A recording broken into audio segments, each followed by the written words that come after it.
విఘ్నోపశాంతయే మాలాం కుండీం చ డమరుం శూలం శంఖం సుదర్శనం దదానం భక్తవరదం దత్తాత్రేయం నమామ్యహం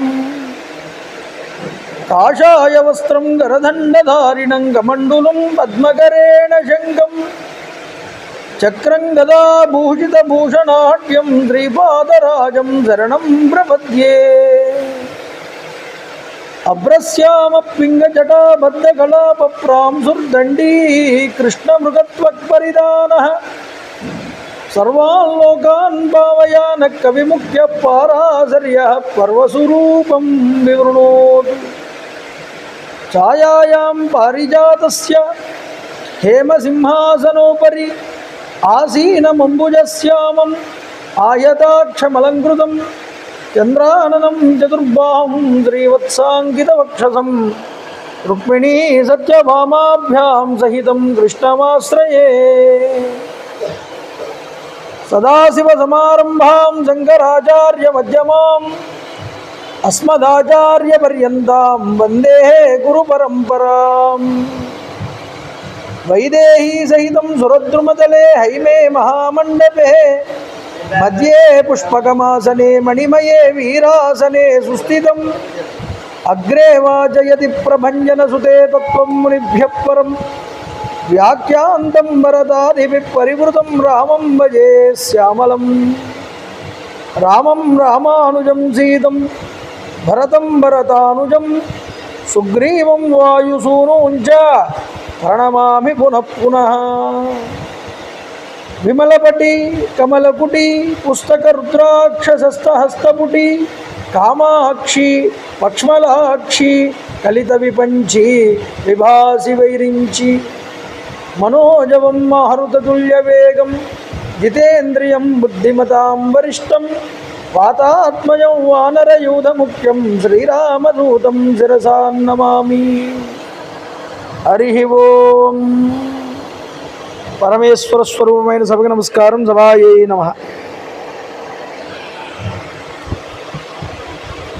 అయోధ్యాకాండని మనం ప్రారంభం చేసుకుంటూ అప్పుడే 4వ రోజుకి చేరుకున్నామండి. అయోధ్యాకాండలో ఈరోజు కూడా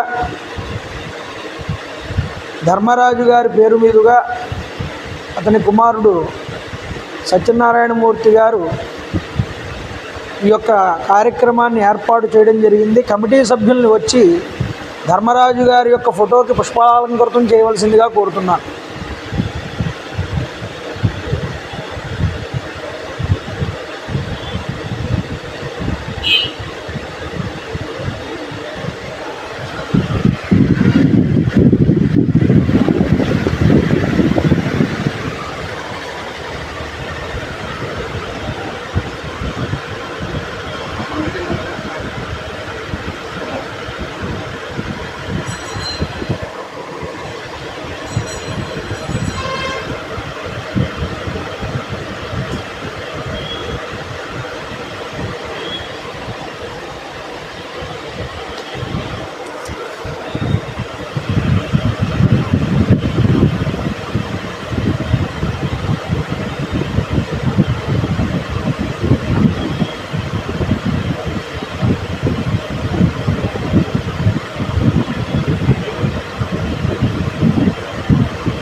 సీతాదేవీయుతం వీరం సర్వాభరణభూషితం సీతాపతిం హరిం ధ్యాయేదయోధ్యాకాండముత్తమే. రామచంద్ర ప్రభు నిన్నటి రోజున దశరథ మహారాజు గారు కైకేయి చేసినటువంటి నిర్బంధం వల్ల రామచంద్ర ప్రభు అరణ్యానికి వెళ్ళడానికి సిద్ధపడ్డాడు. అయితే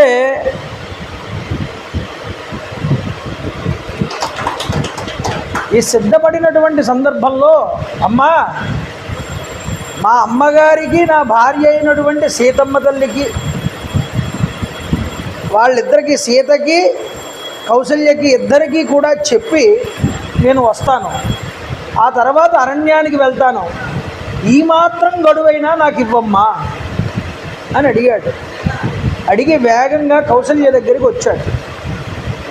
కౌసల్యాదేవికి చెప్పాడు విషయం అంతా కూడా. ఆవిడ ససేమిరా ఒప్పుకోలేదు. తల్లిగా నేను ఆజ్ఞ ఇస్తున్నాను, నేను ఆజ్ఞాపిస్తున్నాను కాబట్టి నువ్వు వెళ్ళడానికి వీలు లేదని.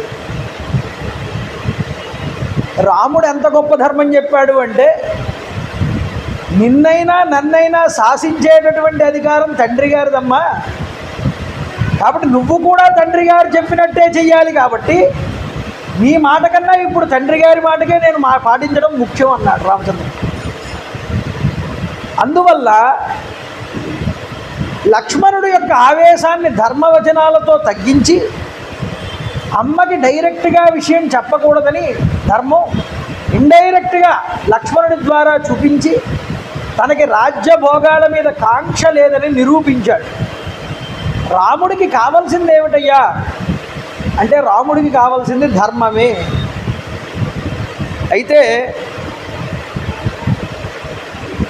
రాముడికి నాకు ధర్మమే ముఖ్యం, అందువల్ల పితృవాక్య పరిపాలన అనేటటువంటి ఈ గొప్పదైనటువంటి ధర్మాన్ని నేను చేస్తానని తల్లి దగ్గర అనుజ్ఞ తీసుకున్నాడు. లక్ష్మణుడు బాగా విలపించాడు, బాధపడ్డాడు.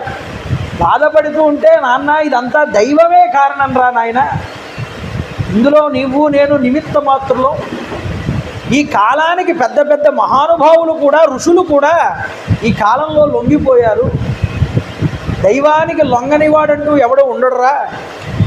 అసంకల్పితమేవేహ యద అకస్మాత్ ప్రవర్తతే వివర్త్యారంభమారబ్ధం నను దైవస్య కర్మతతు.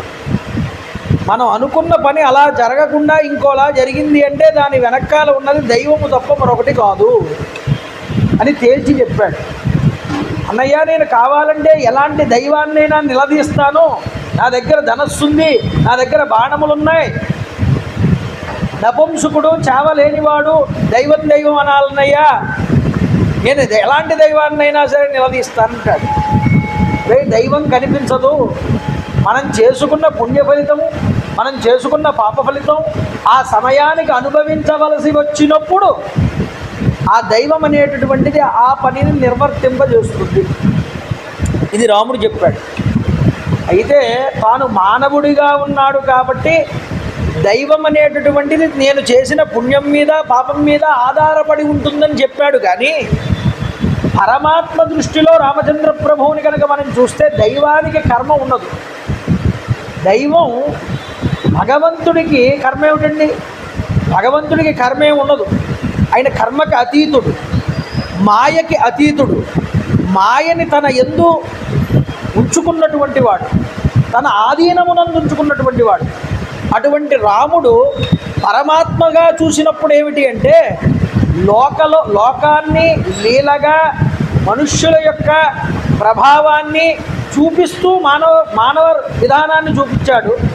ఇప్పుడు దైవంగా దుష్ట శిక్షణ చెయ్యాలి కాబట్టి తాను మాయకి లొంగిన వాడిగా కనిపిస్తున్నాడు. కానీ మాయని తన ఆధీనమునందు ఉంచుకుని ఆ మాయనే రేపన్నటి రోజున అరణ్యవాసానికి తాను వెళ్ళేలాగా బాటలు వేస్తున్నాడు రామచంద్రుడు.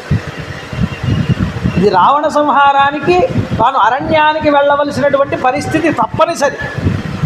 అందువల్ల ఏం చేస్తున్నాడు, పైకి మాయని తాను ఆధీనమైనట్లు కనిపిస్తూ అంతరమునందు భగవద్ దృష్టిలో మాయని తన వశములో పెట్టుకున్న రాముడు మనకి ద్యోతకం అవుతాడు. అందువల్ల ఏం చేస్తున్నాడంటే, ఆయన తల్లికి చెప్పాడు, తమ్ముడికి చెప్పాడు. ఇక తల్లి కౌసల్యాదేవి అన్నది, రామా, నీకు ధర్మం చెప్పగలిగే అంతటి వాళ్ళు ఎవరూ లేరు ఇక్కడ. అయితే ఒక విషయం చెప్తాను నేను తల్లిని కాబట్టి, నువ్వు ఏ ధర్మాన్నైతే ఇంతవరకు పట్టుకున్నావో ఆ ధర్మమే నిన్ను కాపాడుతుంది. అయితే ఇంతకాలం నువ్వు రాజసుఖాలన్నీ అనుభవించావు, రేపు అరణ్యానికి వెళ్తావు. అరణ్యంలో రాజభోగాలు ఏమీ ఉండవు, రాజసుఖాలు ఏమీ ఉండవు. మరి ఎలా అనుభవిస్తావయ్యా నువ్వు? ఈ సుఖాలు భోగాలు అంటే నీకు అనుభవించడానికి ఏమి ఉండవు కదా. సుఖం అనుభవించినప్పుడు మంచి మాటలు, ధర్మమైన పనులు ఎన్నైనా చేయొచ్చు. చేతిలో డబ్బు ఉందంటే దాన ధర్మాలు చేస్తూ పుణ్య కార్యక్రమాలు చేస్తూ నేను ధర్మం వైపు ఉన్నాను అనుకోవడం చాలా తేలిక. కానీ కష్టంలో కూడా ఇచ్చిన మాటకి నిలబడడం, క్లిష్ట పరిస్థితులు వచ్చినప్పుడు కూడా తొణగకుండా ఉండగలగడం ఉన్నదే ఇది అసలైనటువంటి ధర్మం. అలాంటి సమయం వచ్చినప్పుడు కూడా ధర్మము నుండి నువ్వు పక్కకి తప్పిపోకయ్యా రామా. యం పాలయసి ధర్మత్వం ధృతేన నియమేన చ సవై రాఘవసార్ధూల ధర్మస్త్వాం అభిరక్షతు.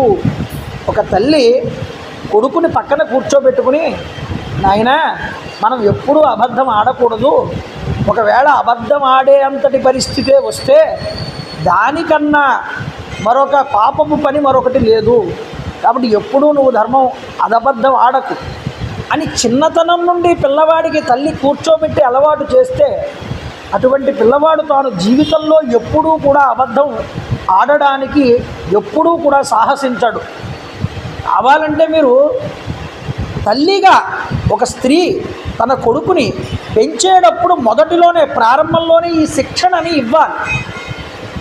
రాముడు చిన్నతనం నుండి అంత ధర్మంతో పెరిగాడు, కానీ తన కొడుకు ఎక్కడైనా కాస్త క్లిష్ట పరిస్థితులు సంభవించినప్పుడు ఇంతటి ధర్మాత్ముడు కూడా ఎక్కడైనా కాస్త ధర్మం తప్పిపోతాడేమో, ఈ ధర్మమే అతనికి రక్ష కదా ఇన్నాళ్ళు, ఆ రక్షగా ఉన్న ధర్మమే కాపాడుతుంది ఎంతటి క్లిష్ట పరిస్థితులు వచ్చినా.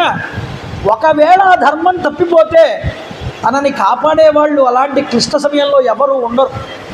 అందువల్ల తాను ఏ ధర్మాన్ని అయితే నమ్ముకున్నాడో ఆ ధర్మాన్ని కనుక ఆచరిస్తే కష్ట సమయాల్లో కూడా ఆ ధర్మం తప్పకుండా అతనిని రక్షించి తీరుతుంది. ఎలా రక్షిస్తుందయ్యా అంటే ధర్మమే భగవంతుడికి చాలా ఇష్టమైనటువంటి. భగవంతుడు మనల్ని ఎలా బ్రతకమన్నాడో అలా బ్రతికినటువంటి వాడు ధర్మాన్ని ఆచరించినవాడు. ఒరే జాగ్రత్తగా వెళ్ళేటప్పుడు కళాశాలకి వెళ్ళేటప్పుడు నువ్వు రోడ్డుకి కుడి పక్కన నడవకు, ఎడమ ప్రక్కన నడు. అంతేకాదు ఒకవేళ మోటార్ సైకిల్ వేసుకు వెళ్తే ఎర్ర లైట్ వెలిగగానే నువ్వు ఆగిపో, కంగారు పడిపోయి టైం అయిపోతుందని పక్క రోడ్లోంచి వెళ్ళిపోకు అని తండ్రి చెప్పాడు. తండ్రి చెప్తే కొడుకు విన్నాడే అనుకోండి, వాడు సక్రమంగా చేరుకుంటాడు స్కూల్కి. తండ్రి చెప్పిన మాట నేనెందుకు వినాలి, నా ఇష్టం వచ్చినట్టు నేను చేస్తానని తాను ఎడమవైపు వెళ్లకుండా కుడివైపు వెళ్ళి ఆగవలసిన చోట ఆగకుండా వెళ్ళిపోయాడే అనుకోండి, ప్రమాదం జరిగి పడిపోతే బాధ్యత ఎవరు? తండ్రి చెప్తాడు, కొడుకు పాటించాడా మంచి మార్గంలో వెళ్తాడు, పాటించకపోతే పాడైపోతాడు. అలాగే భగవంతుడు చెప్పాడు మనకి దేని ద్వారా? వేదముల ద్వారా, పురాణము ద్వారా. ఒరే ఇలా బ్రతకండి, ఇలా బ్రతికితే మీకు శ్రేయస్సు వస్తుంది, ఇలా బ్రతికితే నేను ఆనందిస్తాను, నేను ఆనందించి నేను నీ వైపు నిలబడతానన్నాడు భగవంతుడు. అలా నేను ఇలా ఆచరించండి, ఇలా నడుచుకోండి అని చెప్పడమే ధర్మము. ఆ ధర్మం వేదమునందు నిక్షేపించబడి ఉన్నది. ఆ వేదం అందరికీ తెలియదని తాను వేదంలో చెప్పబడిన ధర్మాన్ని ఆచరించడానికై వచ్చాడు రామచంద్ర ప్రభు. ఇప్పుడు రామకథ వినడం వల్ల మనకి లాభం ఏమిటి? వేదంలో ఎలా చెప్పబడిందో, భగవంతుడు ఏమి చెప్పాడో రామచంద్ర ప్రభు అలా నడిచాడు.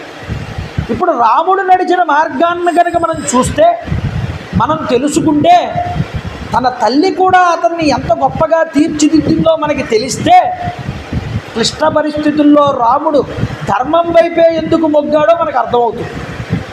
కాబట్టి రాముడికి కావలసింది క్షణికమైన భోగాలు కాదు, రాముడికి కావలసినది ధర్మమే. కాబట్టి మనము కూడా ధర్మవర్తనులమై ఉండాలి, మన పిల్లల్ని ధర్మము వైపు నడిపించాలి. అలా నడిపించడం కోసం మనకి రామాయణం వచ్చింది. ఏది ధర్మమో ఏది అధర్మమో తెలియని రోజులండి. పెళ్ళైనటువంటి వారికి కూడా తెలియట్లేదు. పెళ్ళి అయిన తరువాత ఒక స్త్రీ తన కొడుకుని, తన కూతుర్ని ఎంత గొప్పగా పెంచాలో రామాయణం చూపిస్తోందయ్యా నీకు, కౌసల్య చూపిస్తోందయ్యా, దశరథుడు చూపిస్తున్నాడయ్యా, రాముడు నేను ఇలా నడిచానురా మీరు కూడా ఇలా నడవండి అని రాముడు కూడా చూపించాడు. అందువల్ల ఆవిడ ఈ ధర్మమే నిన్ను రక్షిస్తుంది రామా అని ఒక చద్ది మూట కట్టి ఇచ్చింది కొడుక్కి. అరణ్యానికి వెళ్తూ ఉంటే ఆ చద్ది మూట ఈరోజు రాముడు అందరి చేత 2 చేతులు ఎత్తి నమస్కరించబడేటటువంటి దైవంగా కీర్తించబడడానికి ప్రప్రథమమైనటువంటి కారణం అదయింది. అందువల్ల మీరు గుర్తుపెట్టుకోండి, ఆవిడ ఎన్నో మంగళ శాసనాలు చేసింది. ఇలా చేయడం వల్ల తన కొడుకుకి రక్ష కలుగుతుంది, ఎటువంటి ఇబ్బందులు కలగకుండా హాయిగా 14 సంవత్సరాలు కూడా అరణ్యవాసాన్ని పూర్తి చేసుకుని నా కొడుకు వస్తాడు అనేటటువంటి నమ్మకం తల్లికి. అందువల్ల రక్ష పెడుతోంది. ఎంత గొప్పగా పెడుతుంది అంటే కొడుకుకి పితృ శుశ్రూషయా పుత్ర మాతృ శుశ్రూషయా తథా సత్యేన చ మహాబాహో చిరంజీవ అభిరక్షతు. అయినా రామ, నువ్వు కలకాలము కూడా చిరంజీవిగా వర్ధిల్లు అని చెప్పింది. నువ్వు చేసినటువంటి తల్లిదండ్రుల సేవ, నువ్వు చేసినటువంటి సత్య పరిపాలన నీకు రక్షగా నిలుస్తాయి అని చెప్పింది. ఇలాంటి కష్ట సమయాల్లో కూడా నాయన మహానుభావ రామచంద్ర, స్వస్తి సాధ్యాశ్చ విశ్వేచ మరుతశ్చ మహర్షయ. విశ్వే దేవతలు, మరుత్తులు, దాత, విధాత అనేటటువంటి దేవతలు కూడా నిన్ను రక్షించుగాక అని ఆశీర్వదించింది తల్లి రామచంద్ర ప్రభు. శైలాహ సర్వే సముద్రాశ్చ రాజా వరుణ ఏవచ. పర్వతాలు, సముద్రాలు, కుబేరుడు, వరుణదేవుడు, ఆకాశము, అంతరిక్షము, భూమి, సకల నదులు, నక్షత్రాలు, సమస్త గ్రహములు అన్నీ కూడా గ్రహాభిమాన దేవతలతో సహా నిన్ను రక్షిస్తూ ఉందురుగాక. తల్లి పెట్టిన ఆశీస్సులు కన్నా, తల్లి ఇచ్చిన రక్షణ కన్నా గొప్ప రక్షణ ఏముంటుందండి? అది చూపిస్తున్నారు ఇక్కడ. అంతేకాదు, రాక్షసానాం పిశాచానాం రౌద్రాణం క్రూరకర్మణం క్రవ్యాదానాంచ సర్వేషాం మాభూత్ పుత్రైకతే భయం. ఏవయ్యా రామ, భయంకరాకారులైనటువంటి రాక్షసులు, క్రూరకర్మలు చేసేటటువంటి వాళ్ళు, మాంసభక్షకులు, పిశాచాలు, వీటి వల్ల నీకు ఎటువంటి భయము లేకుండుగాక అని ఆశీర్వదించింది. అంతేకాదు మరొక మాట చెప్తోంది ఆవిడ, సర్వలోక ప్రభుర్బ్రహ్మ భూతభర్త తదార్షయ. సకల లోకాల్ని పరిపాలించగలిగి సృష్టించగలిగేటటువంటి బ్రహ్మగారు, శ్రీ మహావిష్ణువు, రుద్రుడు, ఈశ్వరుడు నిన్ను సదా కాపాడుతూ ఉందురుగాక. ఋషులందరూ కూడా వనవాస సమయమునందు నీకు రక్షకులై ఉందురుగాక. చాలా గొప్ప మాట చెప్పిన తల్లి మాట. వనవాస సమయంలో రామచంద్ర ప్రభువుకి రక్షగా ఉన్న వాళ్ళందరూ ఎవరండి? ఋషులే. అగస్త్య మహర్షి వారంతటి ఆయన అనుగ్రహించి విష్ణుజాపాన్ని ఇచ్చాడు. భరద్వాజ మహర్షి అంతటి ఆయన ఆతిథ్యాన్ని ఇచ్చాడు, తన తపశ్శక్తిని ఇచ్చాడు రామచంద్ర ప్రభువుకి. అంతేకాదు సుతీక్ష్ణుడు, శరభంగుడు మొదలైనటువంటి ఋషులు మార్గనిర్దేశకత్వం చేశారు రామచంద్ర ప్రభువుకి, ఎటువైపు వెళ్ళాలి, ఎక్కడికి వెళ్ళాలి. వాళ్ళు అలా చెయ్యకపోతే ఈరోజు రామచంద్ర ప్రభు ఈ రాక్షస సంహారం చేయగలిగేవాడా? వనవాసాన్ని చేయగలిగేవాడా? ఆ వనవాసమునందు తాను తపోదీక్షగా నిలబడగలిగేవాడా?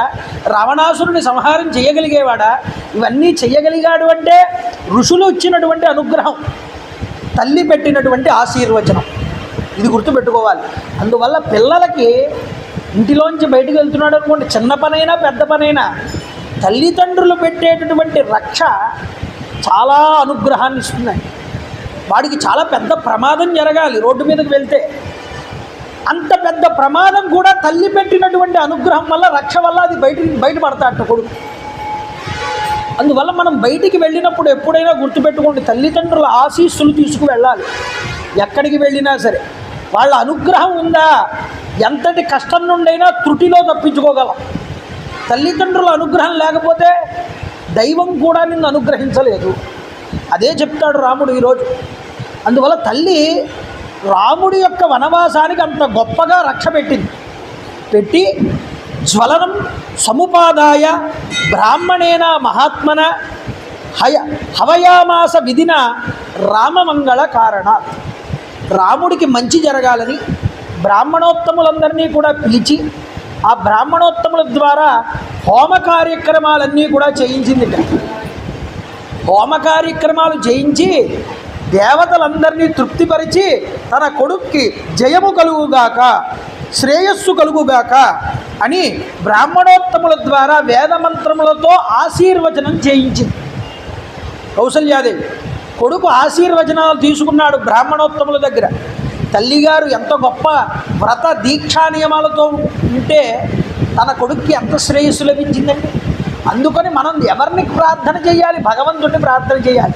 నా కుటుంబం సుఖంగా ఉండాలి, నా కొడుకులు ఆనందంగా ఉండాలి, నా యొక్క కూతుళ్ళు ఆనందంగా ఉండాలి. స్త్రీకి ఇంతకు మించి కావాల్సింది ఏముంటుందండి? ఒక స్త్రీ కోరుకునేది ఏదైనా సరే అది కుటుంబం యొక్క శ్రేయస్సు కోసమే కోరుకుంటుంది, కానీ తను ఒకదాని స్వార్థం గురించి ఎప్పుడూ కోరుకోదండి. అలాంటి స్త్రీమూర్తులు ఉన్నారు కాబట్టే ఇంకా ధర్మం ఒక పాదం మీదైనా నిలబడుతోంది. అందువల్ల స్త్రీ లేకపోతే మనిషికి మనుగడ అనేటటువంటిది ఉండదు. స్త్రీ లేకపోతే పురుషుడు నిలబడలేడు. స్త్రీ ఉంది కాబట్టే పక్కన రాముడైనా సరే నిలబడగలిగాడు. అందువల్ల స్త్రీకి చాలా ముఖ్యమైనటువంటి స్థానం ఇచ్చింది మన వేదం. వేదమే కాదండి, మన పురాణాలు కూడా.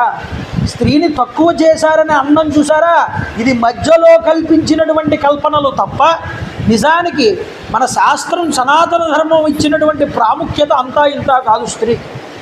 కాబట్టి చూడండి, రాముడు చక్కగా ఈ విధంగా ఆశీస్సులు పొందిన తర్వాత ఆవిడ అంటోంది మంగళాశాసనాన్ని ఇచ్చిందండి.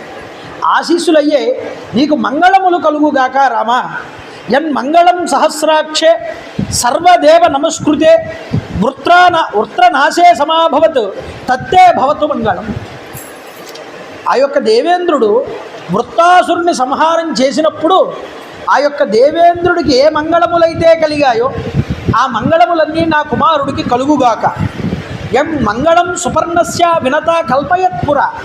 వినత యొక్క కొడుకైనటువంటి ఆ యొక్క గరుత్మంతుడు దేవతల దగ్గరికి వెళ్ళి అమృతాన్ని తీసుకువచ్చినప్పుడు ఆ వినత గరుత్మంతుడికి మంగళాన్ని ఇచ్చి పంపించిందిట, నీకు జయం కలుగుతుంది అని.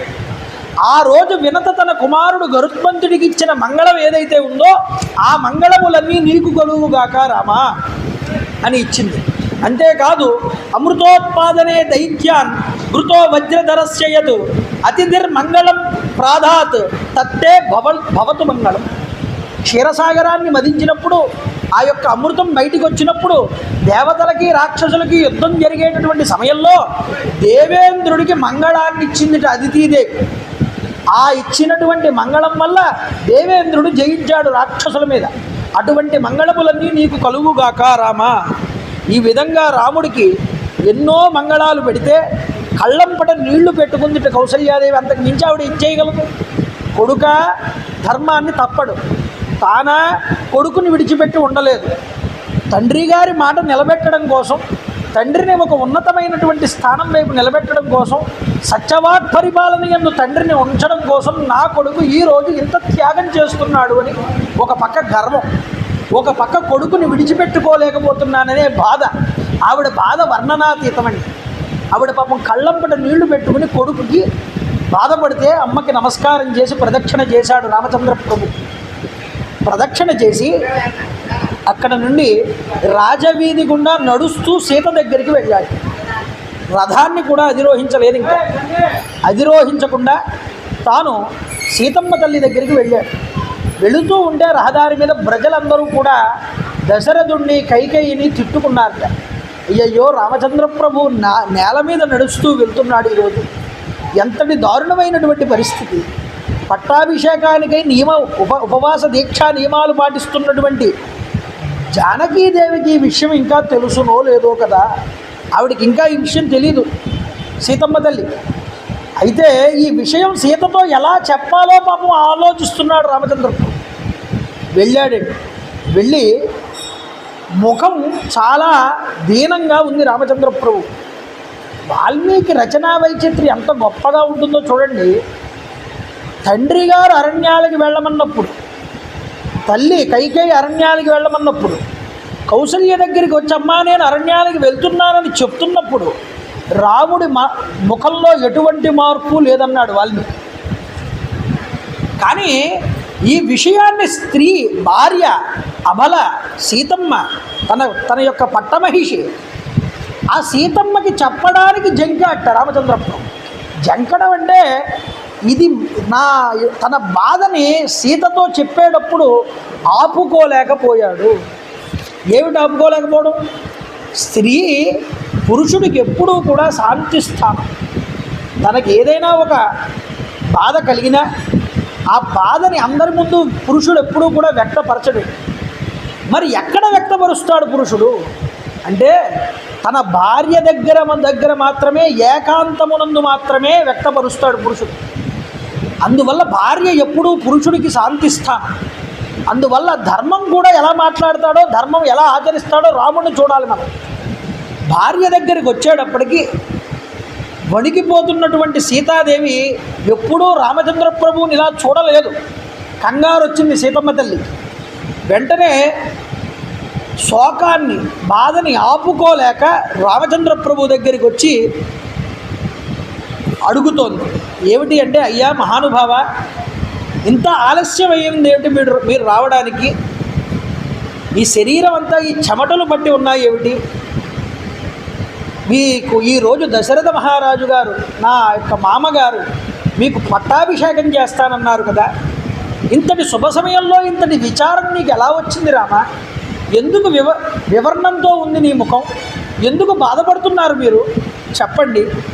వేద పండితులందరూ బ్రాహ్మణోత్తములు పట్టాభిషేకానికి ఏర్పాటు చేయడానికి అన్ని వస్తువులు సిద్ధం చేసి విద్యుక్తంగా అన్ని ఏర్పాట్లు చేశారు కదా, ఇదైనా కూడా మీరు ఆలోచించాలి కదా. ఎందుకు ఇంతటి కారణం ఏమైంది మీకు?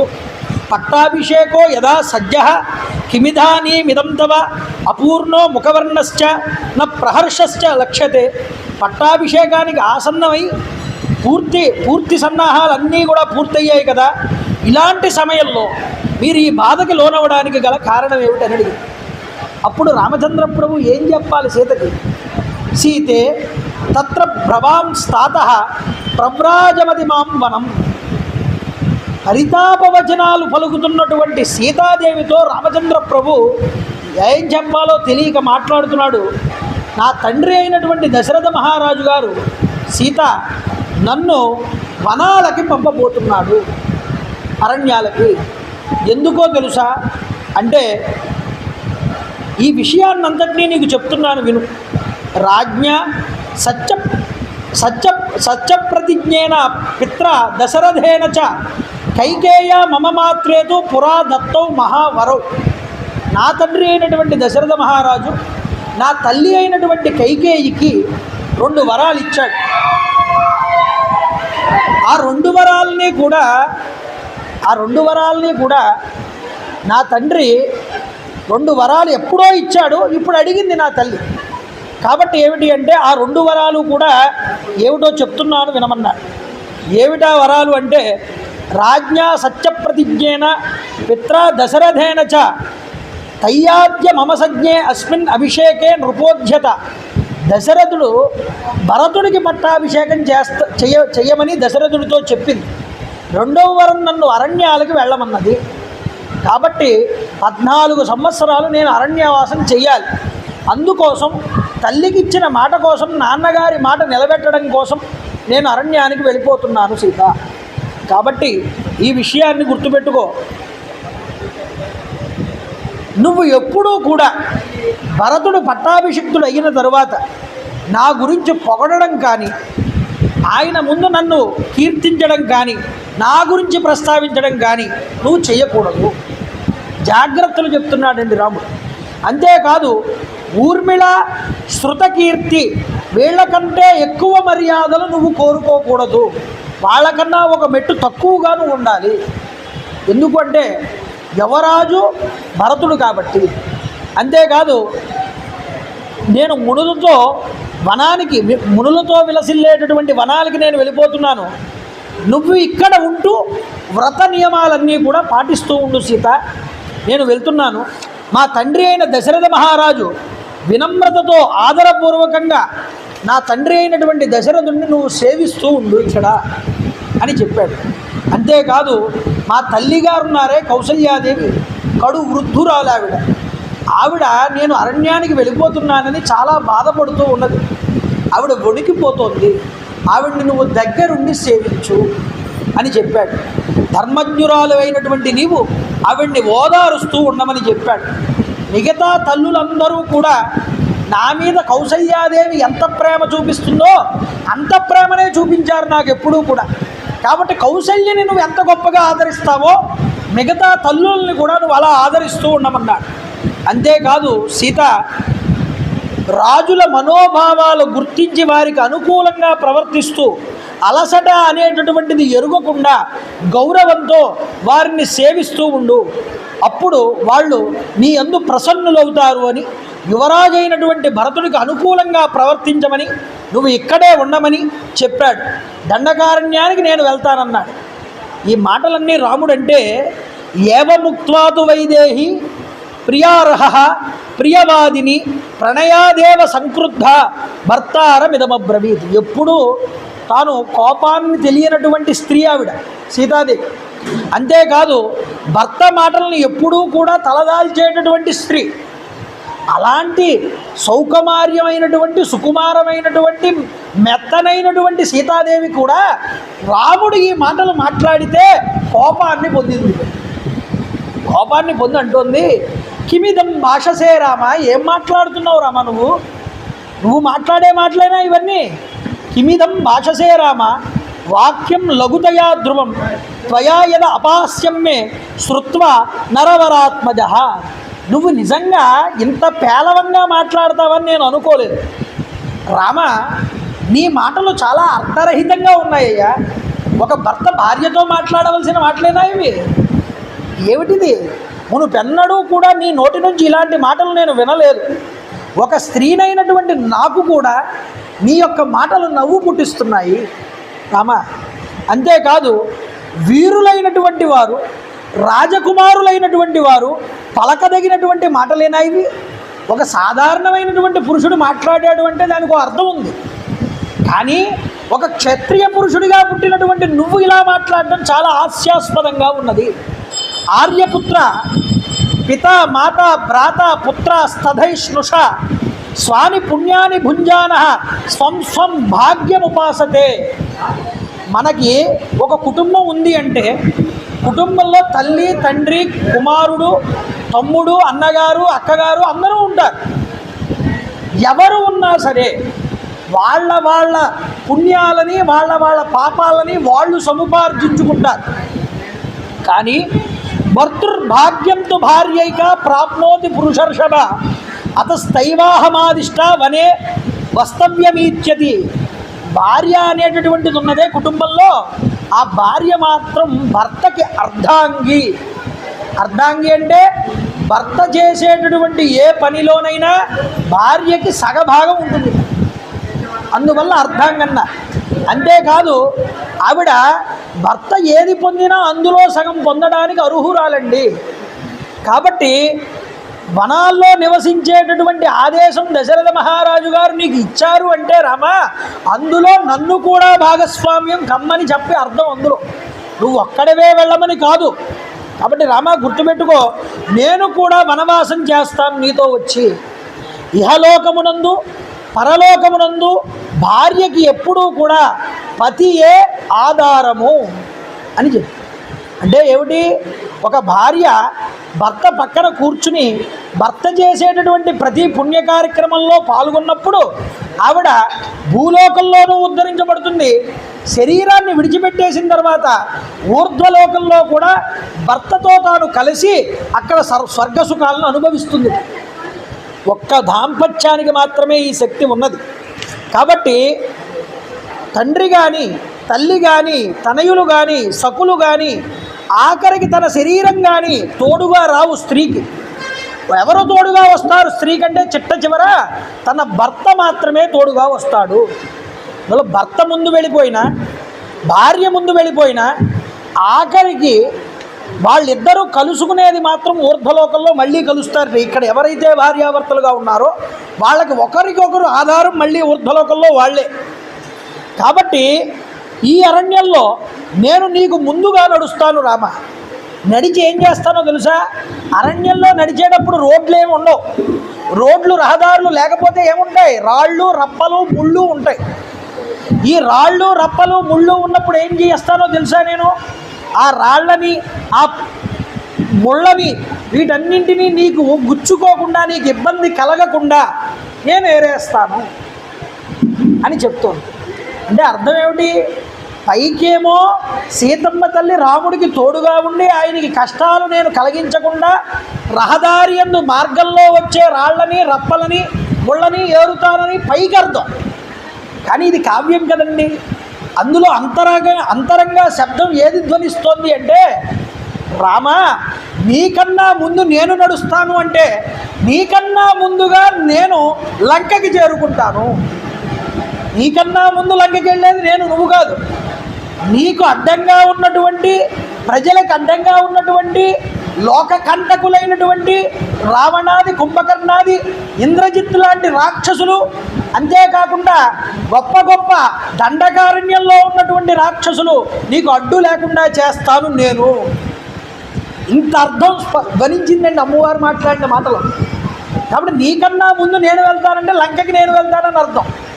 నీకు అడ్డొచ్చేటటువంటి ముళ్ళని, రాళ్ళని ఏరుతానంటే ఆ రాక్షసుల ఆయువులన్నీ నేను గ్రహించేస్తాను వెళ్ళి, తర్వాత నీకు చెప్పడం చాలా సులభం అవుతుంది.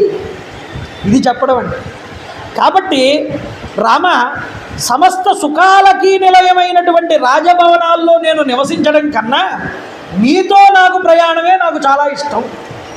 భార్య భర్తని వివాహం చేసుకున్న తర్వాత భర్తతోటే కష్టం, భర్తతోటే సుఖం, ఏదైనా భర్తతోటే పంచుకోవాలి. భార్యకి అతని కన్నా పరమోత్కృష్టమైనటువంటి మార్గం మరొకటి లేదు. దాంపత్యం ఎప్పుడు పండుతుంది అంటే భార్యాభర్తలు ఇద్దరి మధ్య కూడా. రాముడంటే సీతమ్మకి అంత ఇష్టం. రాముడు ఎక్కడుంటే ఆవిడికి అక్కడ సుఖం. సీతమ్మ లేనిదే రాముడు ఒక గొప్ప కార్యాన్ని చేయమన్నా చేయడు. ఒక మంచి విషయం చూద్దాం అనుకున్నాడు అనుకోండి, రాముడు పక్కన సీత ఉంటే చూస్తాడు. ఒక మంచి ప్రదేశానికి వెళ్ళాలనుకున్నాడు అనుకోండి, రాముడు పక్కన సీత ఉంటే వెళ్తాడు. సీతమ్మ తల్లి తాను కష్టమైనా సుఖమైనా రాముడు ఎక్కడుంటే ఆవిడకి అదే సుఖం. అంటే అర్థం ఏమేంటిది అంటే, తాను ఆనందాన్ని పొందాలి అంటే పరిపూర్ణంగా భర్త రాముడు, సీత కూడా దాన్ని అనుభవిస్తేనే దాని ఆనందాన్ని పొందుతాడు. అర్థమవుతుందా? అలాగే తన భర్త కష్టాలలో ఉంటే తాను సుఖాన్ని అనుభవించడం అనేటటువంటిది భార్యకి ఎన్నడూ కూడా ఇష్టం లేదు. సీతమ్మ తల్లి తాను కూడా తన భర్తలో కష్టాలలో పాలు పంచుకున్నప్పుడే తనకి ఆనందము. కాబట్టి ఈ సుఖాల మీద నాకు, భోగాల మీద నాకు ఎటువంటి ఆసక్తి లేదు రామ. అష్టైశ్వర్యాలతో ఆనందంగా హాయిగా సంచరించడం కంటే ఎన్ని కష్టాలు అనుభవించవలసి వచ్చినా భర్త యొక్క అడుగుజాడల్లో సాగిపోవడం ఉన్నదే, అది పతివ్రతకి చాలా సుఖాన్ని ఇస్తుంది. పాతివ్రత్య ధర్మాన్ని నడిపేటటువంటి దాన్ని నేను. కాబట్టి ఇది ధర్మమైనటువంటి, ధర్మసమ్మతమైనటువంటి మార్గం. అంటే ధర్మం అంటే ఏమిటంటే భార్యకి ధర్మం ఏమిటి? భార్యకి ధర్మం ఏమిటి అంటే భర్తని గురువుగా స్వీకరించాలి. నాకన్నా నా భర్త పెద్దవాడు, ఆయన ఎలా చెప్తే నేను అలా నడుచుకోవాలి. నా పిల్లలు అలా నడుచుకోవాలి. ఆయనకి ఇవ్వవలసిన విలువని నేను ఇవ్వాలి. నా కుటుంబాన్ని నడిపేటటువంటి వాడు పెద్ద అతను. కాబట్టి నా సంసారానికి మూలకారకుడు నా భర్త. కాబట్టి నేను చేయవలసిన ధర్మం నా భర్తని నేను అనుసరించడం. నా భర్త నన్ను ఎటువైపు నడిపిస్తే నేను నా భర్తతో వెళ్ళడం, ఇదే నాకు ముఖ్యం. ఇది ధర్మం అంటే. ఈ ధర్మమే స్త్రీని నిలబెడుతుంది శాశ్వతంగా. ఇది రామాయణం చూపిస్తోంది సీతమ్మ తల్లిలాగా. అమ్మ, తల్లులందరూ కూడా సీతమ్మ తల్లిని ఆదర్శం చేసుకోవాలి. అందరూ సీతమ్మ తల్లిని ఆదర్శంగా చేసుకున్నారు కాబట్టే అన్ని సాంప్రదాయాలు లుప్తమైపోతున్నా ఇంకా కొద్దో గొప్ప మన భారతదేశంలో నిలబడి ఉన్నటువంటి వివాహ వ్యవస్థ మాత్రమే కాస్త ఊపిరి పీల్చుకుంటోంది. దీన్ని కూడా పాడు చేయకూడదు. అందువల్ల మన స్త్రీలందరూ కూడా రామాయణాన్ని విని వాళ్ళు అలా ఉండడమే కాకుండా పక్క స్త్రీలకి కూడా ధర్మం ఏమిటి, అధర్మం ఏమిటి, మనం ఎలా నడుచుకోవాలి భర్తల యందు. ఏ భర్త మాట వినట్లేదా, విడాకులిచ్చే అనకూడదు. భర్తని అనునయించాలి భార్య అని చెప్పాలి తప్ప మనం పక్కన ఉన్నటువంటి స్త్రీకి ఎప్పుడూ కూడా ఆ ధర్మం నుండి స్త్రీని పక్కకి తప్పించకూడదయ్యా. ఇలా తప్పిస్తే విడదీసిన పాపం మనకు వస్తుంది. గుర్తుపెట్టుకో. కాబట్టి ధర్మం ఏమిటో సీతమ్మ తల్లి చూపిస్తోంది ఇక్కడ మనందరికీ కూడా. ఇలా ఉండడమే అసలైనటువంటి ధర్మం. కాబట్టి అనుశిష్ట అస్మి మాత్రాచ పిత్రాచ వివిధాశ్రయం నాస్మి సంప్రప్తి వక్తవ్య వర్తితవ్యం యదామయ. భర్తతో కూడి మసులుకునేటటువంటి విషయంలో నా తల్లిదండ్రులు నాకు శిక్షణ ఇచ్చారు రామ. నేను భర్తతో ఎలా ఉండాలో నాకు బాగా తెలుసు, ఎలా ప్రవర్తించాలో నాకు బాగా తెలుసు, ఎవరి ఎడల ఎలా నేను నడుచుకోవాలో నాకు తెలుసు. నా తల్లిని నువ్వు బాగా చూడు, నా తండ్రి గారికి సేవలు చేయి, నా తమ్ముళ్ళు ఎలా చెప్తే అలా చేయి, నువ్వు చెప్పక్కర్లేదు, నాకు వాళ్ళని ఎలా చూసుకోవాలో నాకు తెలుసు. కానీ ఇప్పుడు నువ్వున్నటువంటి పరిస్థితుల్లో నేను నిన్ను అనుసరించడమే ధర్మం, కాబట్టి నేను నిన్నే అనుసరిస్తానన్నా సీతమ్మ. కాబట్టి పుట్టింటిలో ఎంత ఆనందంగా ఉంటుందో స్త్రీ, అలాగే నేను కూడా వనాలలో నీతో సంచరించేటప్పుడు నేను అంత ఆనందంగా ఉంటాను అని చెప్పింది. కాబట్టి శుశ్రూషమాణాతే నిత్యం నియత బ్రహ్మచారిణి, నియమనిష్టలతో బ్రహ్మచర్యాన్ని పాటిస్తూ రామా నేను నీకు సేవలు చేసుకుంటాను ఈ అరణ్యవాసంలో. అంతేకాదు పుష్పశోభితమైన వనాలయందు నీతో కలిసి తిరుగుతాను. వనాలలో నివసించేటటువంటి మునీశ్వరులందరినీ కూడా రక్షించగలిగినటువంటి సమర్థుడివి నీవు. అలాంటిది నా రక్షణాభారం అనేటటువంటిది నీకు పెద్ద కష్టమేమీ కాదు. కాబట్టి రామ, అన్నపానాదుల విషయమునందు మీకు నేను ఎలాంటి కష్టాలు కూడా కలిగించను. మీతో పాటు నిస్సంకోచంగా మీరు ఏది తింటే కందమూల ఫలాలన్నింటినీ నేను కూడా ఆహారంగా స్వీకరిస్తాను. నువ్వు నా చెంతనుంటే చాలు రామ, నాకు ఇంకేం అక్కర్లేదు. రామ, నువ్వు నా చెంతనుంటే నేను చాలా నిర్భయంగా ఉంటాను, నాకు భయం అనేది ఉండదు. నువ్వు నా పక్కన లేకపోతే నేను ఇన్ని సుఖాలలో, ఇన్ని భోగాలలో, ఇంత అయోధ్యలో నేనున్నా నేను మృత్పిండమై ఉంటాను. ఏ చనిపోయిన దానిలాగా లెక్క, నేను ఇక్కడ ఉన్నా లేనట్టే. దానికన్నా నేను శరీరం విడిచిపెట్టేయడమే మంచిది రామా. కాబట్టి రామ, ఈ విధంగా నేను నీతో కూడి విహరిస్తూ వందల వేల సంవత్సరాలైన అరణ్యవాసం చేయగలను. కానీ నిన్ను విడిచి 14 సంవత్సరాలు కాదు కదా, ఒక్క నిమిషం కూడా నేను ఉండలేను రామా. నా ఆర్తిని నువ్వు గమనించు. చెప్పుకుందాం సీతమ్మ తల్లి రామచంద్ర ప్రభువుని బ్రతిమాలుకుంది. నేను కూడా వస్తాను నీతో. స్వర్గేపిచ వినావాసో భవిత యది రాఘవ త్వయా మమ నరవ్యాఘ్ర నాహం తమసి రోచతే. ఓ నరోత్తమ రామ, మీరు లేకుండా నాకు స్వర్గాది సుఖాలు కూడా నాకు సుఖాన్ని ఇవ్వవు. నువ్వు నా పక్కన ఉండడమే నాకు స్వర్గం, ఇంతకు మించి నాకు స్వర్గం లేదయ్యా, నేను ఇష్టపడను. కాబట్టి ఇలా కోరుకుంది. ఈ విధంగా పలుకుతూ ఉంటే రామచంద్ర ప్రభు అన్నారండి, రాముడు ఒక వ్యక్తిని పరీక్షిస్తాడు. ఆ పరీక్షకి నిలబడగలిగాడా వాడిని తన శిరస్సు మీద పెట్టుకుంటాడు. భగవత్ సంకల్పాన్ని చూడండి, ఇక్కడ భగవద్ దృష్టితో చూడండి. భక్తుడైనా అంతే, భగవంతుడు పరీక్ష పెడతాడు భక్తుడికి ఎప్పుడూ కూడా. ఆ పరీక్షకి తట్టుకుని నిలబడగలిగి భగవంతుడిని విడిచిపెట్టకుండా నాకెన్ని కష్టాలు వచ్చినా, ఓ భగవన్ నాకు నువ్వే కావాలి, నాకు ఇంకేమీ వద్దు, నాకు ఏ సుఖాలు పనికిరావు, నాకు నువ్వు కావాలి అని ఎవడైతే అంటాడో వాడి యోగక్షేమాలు భగవంతుడు వహిస్తాడు. మనం ఇలా అనలేం. సీతమ్మ తల్లి అన్నట్లుగా మనం అనగలమండి, భగవన్ ఎలాంటి సుఖాలు నాకు అక్కర్లేదు, నాకు నువ్వు నా దగ్గర ఉంటే చాలు. ఇలా అనగలిగిన రోజున భగవంతుడు నీ వెంట ఉంటాడు. నువ్వు భగవంతుడిని దర్శనం చేయడానికి కాదు, వెళ్ళక్కర్లేదు. భక్తికి పరాకాష్ఠ ఎక్కడ వస్తుంది అంటే మనం భగవంతుడిని విడిచిపెట్టి ఉండలేనటువంటి స్థితి వచ్చినప్పుడు. కాబట్టి భక్తికి పరాకాష్ఠని మనం పొందగలగాలి అంటే సీతమ్మ రాముణ్ణి ఎలా అనుసరించిందో తెలుసుకోవాలి. వాచ్యార్థంలో భార్య భర్తని ఎలా అనుసరించిందో చూడాలి. అంతేకాదు కొడుకు తండ్రిని ఎలా అనుసరించాడో చూడాలి. సోదరుడు అన్నగారిని ఎలా సేవించాడో చూడాలి.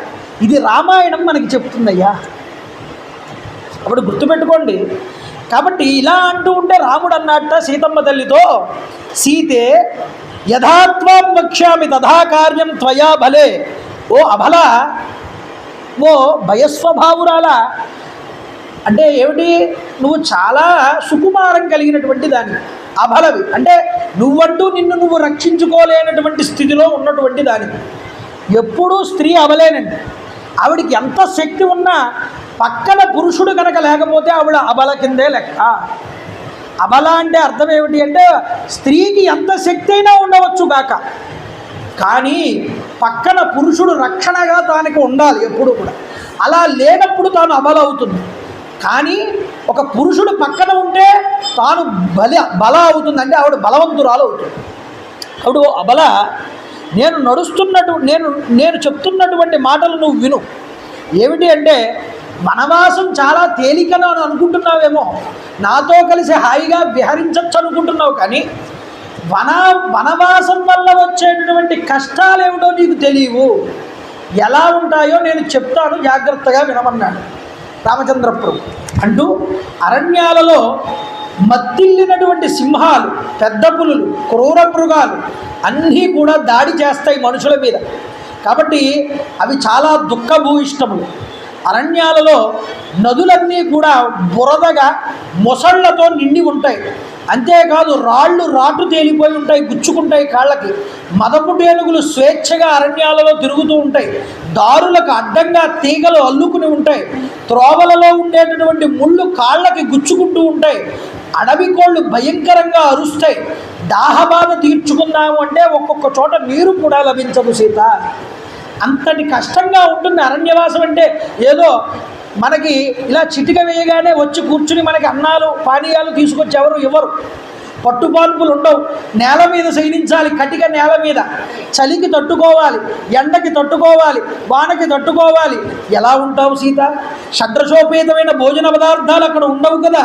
వనవాసంలో యథాశక్తి చాలా కాలం ఉపవాసాలతోనే జీవితం గడుస్తుంది. దేవతలు, పితృదేవతలు వీళ్ళిద్దరినీ కూడా ఆరాధన చేస్తూ ఆయా సమయాల యందు వచ్చినటువంటి అతిథులందరినీ సేవిస్తూ కూడా ఉండాలి. ఇది వనవాసంలో చాలా క్లిష్టమైనటువంటి పరిస్థితి. ఇలా చెప్తుంటే రామచంద్ర ప్రభు శ్రీరాముడు వనాలకి తీసుకుని తనని వెళ్ళడానికి ఇష్టపడట్లేదు అని అర్థమైంది సీతామాతకి. అర్థమయ్యి ఆవిడ అంటోంది, ఏ త్వయా కీర్తిత దోష వనే వస్తవ్యతాం ప్రతి గుణా నిత్యేవతాం విద్ధి తవ స్నేహ పురస్కృతాం. ఓ నాథ, ఇంతవరకు మీరు వనవాసం వల్ల వచ్చేటటువంటి ఇబ్బందులన్నింటి గురించి చెప్పారు, బాగానే ఉంది. కానీ ప్రేమపూర్ణమైనటువంటి మీ సాహచర్యం అనేటటువంటిది ఉన్నదే, పక్కన మీతో కలిసి ఉండడం అనేటటువంటిది ఉన్నదే, దాని ముందు ఇవన్నీ చాలా తేలికైపోతాయి రామా. అవేమీ కష్టాలు అనిపించవు. నీ పక్కన నీ కృప ఉంటే అవన్నీ నేను అవలీలగా దాటగలను సీతామాత. ఓ భగవానుడా, ఓ దైవమా, ఈశ్వర పరమేశ్వర, నీ అనుగ్రహం నాకుండే చాలయ్యా, నువ్వు నా పక్కన ఉండే చాలయ్యా, ఎన్ని కష్టాలైనా అవలీలగా దాటగలనని ఏ భక్తుడు అనగలుగుతాడు? వాడికి భగవంతుడు వెనకాలు. భక్తుడితో సీతమ్మ తల్లిని ఇక్కడ అన్వయం చేస్తున్నాను చూడండి. మీరు సీతమ్మ ఎలా కోరుకుందో భగవంతుణ్ణి, నాకు కష్టమే రాని, నీతో ఉన్నదే నాకు సుఖం, నీ కష్టమే నాకు, నీ కష్టాల్లో నా కష్టం, నీ సుఖంలో నా సుఖం, నాకు మిగతా సుఖాలతో కానీ మిగతా కష్టాలతో కానీ సంబంధము లేదు అని చెప్పి చూడండి. చెప్పి ప్రభు త్వయాచ సహగంతవ్యం మయా గురుజనాజ్ఞయ తద్వియోగేన మే రామ త్యక్తవ్యమిహ జీవితం. మా తండ్రి జనక మహారాజు గారు కన్యాదానం చేసేటటువంటి సమయంలో సహధర్మచరితవా అన్నాడు. అంటే ఈ అమ్మ సీత నీకు సహధర్మచారిని అవుతోందయ్యా. అంటే ఏమిటి? ఛాయేవా అనుగత సదా. మానవుణ్ణి తన నీడ ఎలా వెంబడిస్తుందో తిను నిన్ను అలా వెంబడిస్తుంది, అనుసరిస్తుంది. అంటే నీ కష్టాల్లో కష్టం, నీ సుఖాల్లో సుఖం. ఈవిడ అవుతుందని చెప్పాడా లేదా? అలా చెప్తూ మంత్రపూర్వకంగా జలాలు ధారపోసి నా చేతిని నీ చేతిలో పెట్టాడు నా తండ్రి. అందువల్ల నువ్వు దూరంగా ఉంటే, నేను ఇక్కడే ఉంటే ఇక నా జీవితానికి పరమార్థం ఏముందయ్యా? దానికన్నా చనిపోవడం ఉత్తమం అన్నది. నేను నీ రక్షణలో ఉన్నంత వరకు కూడా మహాశక్తి సంపన్నుడైనటువంటి దేవేంద్రుడు కూడా నన్నేమీ చెయ్యలేడు. ఈ క్రూర మృగాలు ఎంత చూడండి. రామచంద్ర, ఏ సతి అయినా సరే, ఏ భార్య అయినా సరే పతికి దూరంగా ఉండి జీవించడం అనేటటువంటిది చాలా దుర్భరము. భర్తకి ఎప్పుడూ దూరంగా ఉండి భార్య జీవించకూడదు. అంతేకాదు, ఓ రామ, అది అసఖ్యం కాబట్టి నీవు నాకు చేయుచున్నటువంటి ఈ హితబోధలు ఇంకా చాలు, ఇంకా చాలించబెట్టమంది.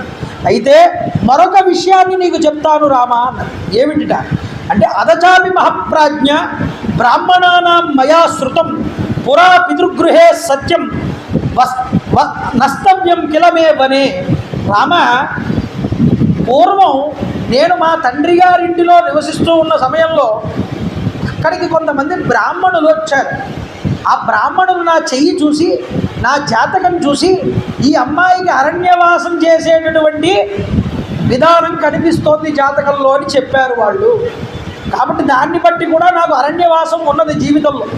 అంతేకాదు, ఆధ్యాత్మిక రామాయణంలో ఒక మాట అంటారండి. ఏమంటారంటే, అన్యత్ కించిత్ ప్రవక్ష్యామి శ్రుత్వా మాం నయకాననం రామాయణాన్ని బహుశః శృతాని బహుభిర్ద్విజై.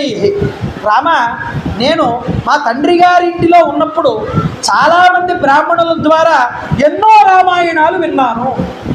ఈ రామాయణాల్లో ఏ రామాయణంలో అయినా సరే సీతాం వినావనం రామో గతః కిం కుత్రచిత్వద, రాముడు లేకుండా, సీతమ్మ లేకుండా రాముడు అరణ్యాలకి వెళ్ళాడు అని నేను ఎక్కడా వినలేదు అంది.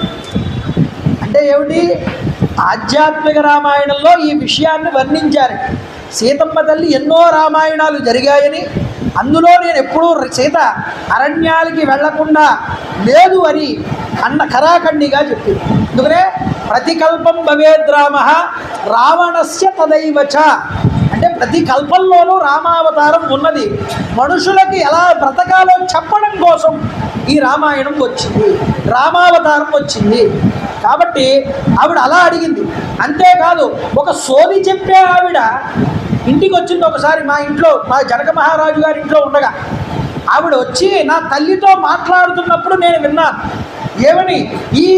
ఈవిడకి వనవాసం చేసేటటువంటి స్థితి ఉన్నది అని, నా వనవాసం గురించి నా తల్లితో మాట్లాడటం నేను విన్నాను రామ.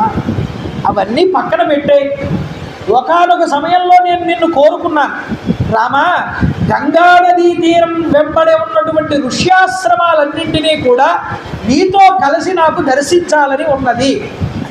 అప్పుడు నువ్వు సరే అని నాకు మాట కూడా ఇచ్చావు. నీకు గుర్తు లేదేమో, నాకు గుర్తుంది. అదే ఇలా మనకి వచ్చిందేమో అవకాశం అని అనుకుందాం, తప్పే ఉంది.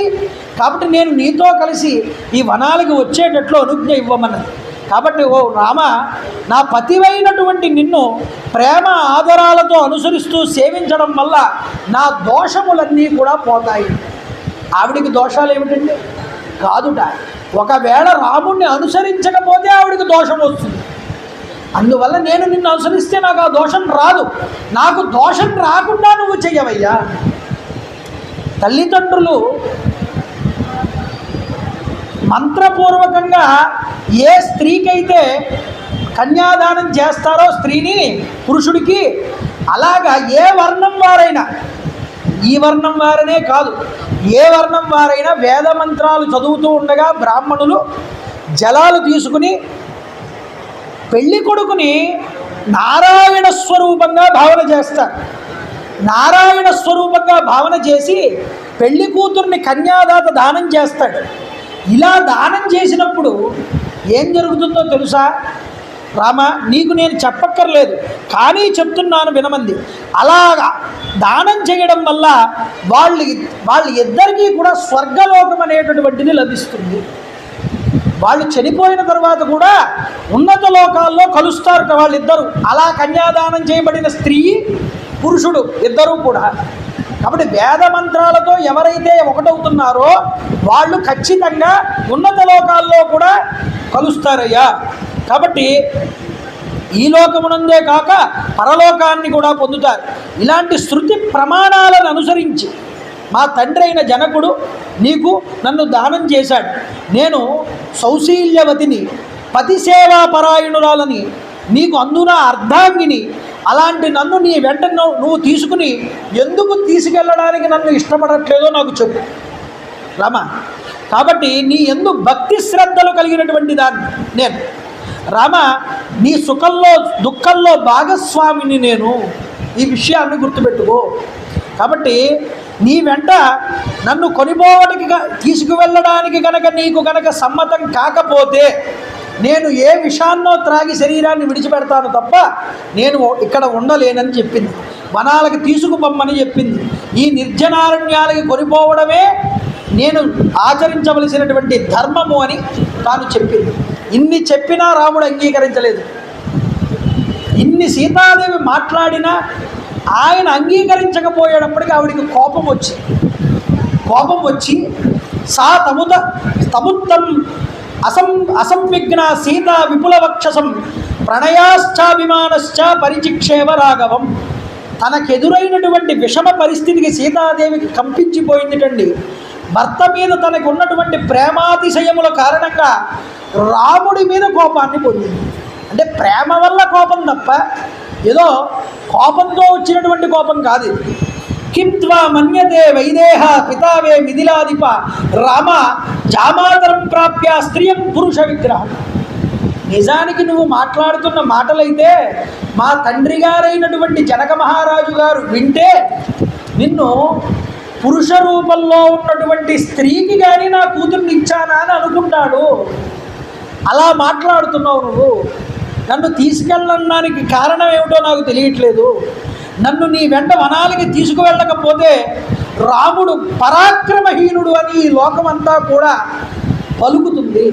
నిజానికి నువ్వు అలా కాకపోయినా అలా అనుకుంటే ప్రజలు నేను బాధపడతాను రామ. కాబట్టి నా మనసును నువ్వు అర్థం చేసుకో. నేను నీ ధర్మపత్నిని, నీ ఆశ్రయంలో ఉన్నటువంటి దానిని, అందున యవ్వనంలో ఉన్నటువంటి దానిని రామ. ఇంతవరకు నేను నీతో కాపురం చేస్తూ వచ్చానయ్యా ఇన్నాళ్ళు. కాబట్టి అలాంటి నన్ను ఒక నటుని వలె ఎక్కడో విడిచిపెట్టేసి నువ్వు వెళ్ళిపోకయ్యా. కాబట్టి పరులకు నన్ను అప్పగించొద్దు, నువ్వు నన్ను నీతో పాటు తీసుకుపో అని చెప్పింది. పత్రం మూలం ఫలం యత్వం అల్పం వాదిదివా బహు. స్వామి, నీవు స్వయంగా తెచ్చి ఇచ్చినటువంటి ఆకులు, కందమూలాలు, పళ్ళు మొదలైనవి కొంచెంగా అయినా సరే, సమృద్ధిగా అయినా సరే నేను ఏ విధమైనటువంటి లోటు లేకుండా వాటిని స్వీకరిస్తాను. నాకు వాటి వల్ల ఇబ్బంది ఏమీ లేదు. ప్రభో, నన్ను అనుగ్రహించు. నువ్వు నన్ను ఇచ్చటనే విడిచిపెట్టి వనాలకి కనుక వెళ్ళిపోతే ఆ పిమ్మట నేను దుర్భరమైన నీ ఎడబాటు కారణంగా నేను జీవించలేను రామ చెప్పింది. కాబట్టి వనవాసం నీకేమాత్రము ప్రతికూలంగా మసులుకునేగా నేను ప్రవర్తించను, నీకు అనుకూలంగా ప్రవర్తిస్తాను వనవాసాల్లో అని చెప్పింది. అంతేకాదు, ఈ దుర్భర దుఃఖం కనుక నువ్వు నన్ను కనుక తీసుకెళ్ళకపోతే 14 సంవత్సరాలు కూడా నేను ఎలా గడపాలి ఇక్కడ, నేను గడపలేనన్నది. కాబట్టి దీనంగా మాట్లాడింది, విలపించింది, శోకించింది, గాఢంగా భర్తని కౌగిలించుకుని బాధపడింది టండి సీతామాత. ఇలా బాధపడితే శ్రీరాముడు పలికిన మాటలకి సీతాదేవి యొక్క నునుమెత్తనైనటువంటి ఆ హృదయం తీవ్రంగా గాయపడింది. రాముడు నేను తీసుకువెళ్ళను అని అన్నందు హృదయం గాయపడి భర్తని కౌగిలించుకుని ఏడుస్తూ ఉంటే అప్పుడు రామచంద్ర ప్రభు తాను మాట్లాడాడు. ఏమని? నా దేవి తమ దుఃఖేన స్వర్గమప్యాభిరోచయే. భర్త ఎలా మాట్లాడితే ఎంత కోపంలో ఉన్నటువంటి స్త్రీ అయినా తాను ఆ కోపాన్ని విడిచిపెట్టి ఆనందాన్ని పొందుతుందో అలా మాట్లాడాడండి రామచంద్రుడు. సీత నిజానికి కౌగిలించుకుని ఉంది సీతాదేవి రాముణ్ణి. తన ముఖము తన శిరస్సు మీద చేతితో దువ్వుతూ రామచంద్ర ప్రభు చెప్తున్నారు, నీకు దుఃఖం కలిగించడానికి హేతువైనది ఏదైనా సరే అది స్వర్గమైనా నాకు అక్కర్లేదు సీత. దానివల్ల నీకు దుఃఖం కలుగుతుంది అనుకుంటే కనుక నాకు స్వర్గం కూడా అక్కర్లేదన్నాడు రామచంద్ర ప్రభు సీతామాత అని. అరణ్యాలలో నిన్ను కాపాడడానికి నేను సర్వసమర్థుండి, ఇందులో ఎటువంటి సందేహం లేదు. అయితే వనవాసం విషయంలో పైకి బాగోదు, భర్త వెళ్తున్నాడు అరణ్యాలకి, నేను కూడా వస్తాను అనకపోతే ఏమనుకుంటాడో అనేటటువంటి ఉద్దేశంతో అన్నావా, లేదా మనసులో పరిపూర్ణంగా నీకు నాతో రావాలని ఉన్నదా అన్న విషయాన్ని నేను క్లారిటీగా తెలుసుకోవడానికి నేను నిన్ను కాస్త పరీక్షించవలసి వచ్చింది. అంటే మనం పైకి చూపించేటటువంటి భక్త నువ్వు ఆంతరములో భగవంతుడితో పెట్టుకున్నటువంటి నిజమైనటువంటి సంబంధం భక్త, ఇది తెలుసుకోవాలి. నలుగురు ఎదురుగుండా 100 కొబ్బరికాయలు కొట్టి 1000 రూపాయలు పెట్టి పువ్వులు తెచ్చి పూజ చేస్తే అది భక్తి అనిపించుకోదు. భక్తి ఎక్కడ ఉన్నది? సీతమ్మ తల్లి చూపించింది ఇక్కడ. అంటే నువ్వు ఎన్ని చేసినా నేను నిన్ను అనుగ్రహించనన్నాడు రాముడు. అయినా సరే నువ్వు నాకు తప్ప నాకు మరొకళ్ళు దిక్కు లేదంది సీత. కాబట్టి నీకు మనస్ఫూర్తిగా రావడం ఇష్టమా కాదా, నీకు అది తెలుసుకోవాలని నేను ఇంతవరకు ఉపేక్షించానన్నాడు. సీత అందువల్ల గుర్తుపెట్టుకో, సీత నాతో కూడి వనవాసం చేయడానికే బ్రహ్మగారు నిన్ను సృష్టించాడేమోనని నాకు అనిపిస్తూ ఉన్నది ఒక్కొక్క సందర్భాల్లో.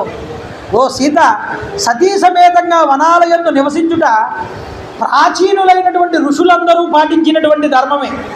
కాబట్టి నువ్వు కూడా నాతో పాటు వస్తానంటే నాకు ఎటువంటి అభ్యంతరము లేదన్నాడు రామచంద్ర ప్రభు. కాబట్టి మన ఇద్దరం కలిసి వనవాసానికి వెళ్దాం.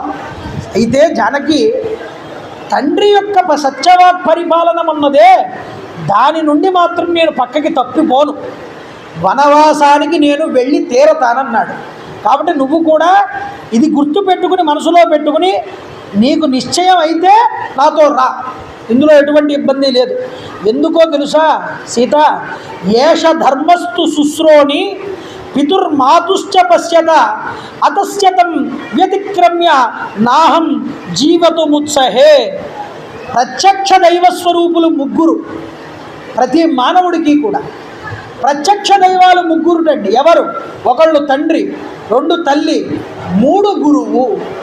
వీళ్ళ ముగ్గురే ప్రత్యక్ష దైవాలు తప్ప మరొక ప్రత్యక్ష దైవం లేరు అన్నాడు లోకంలో.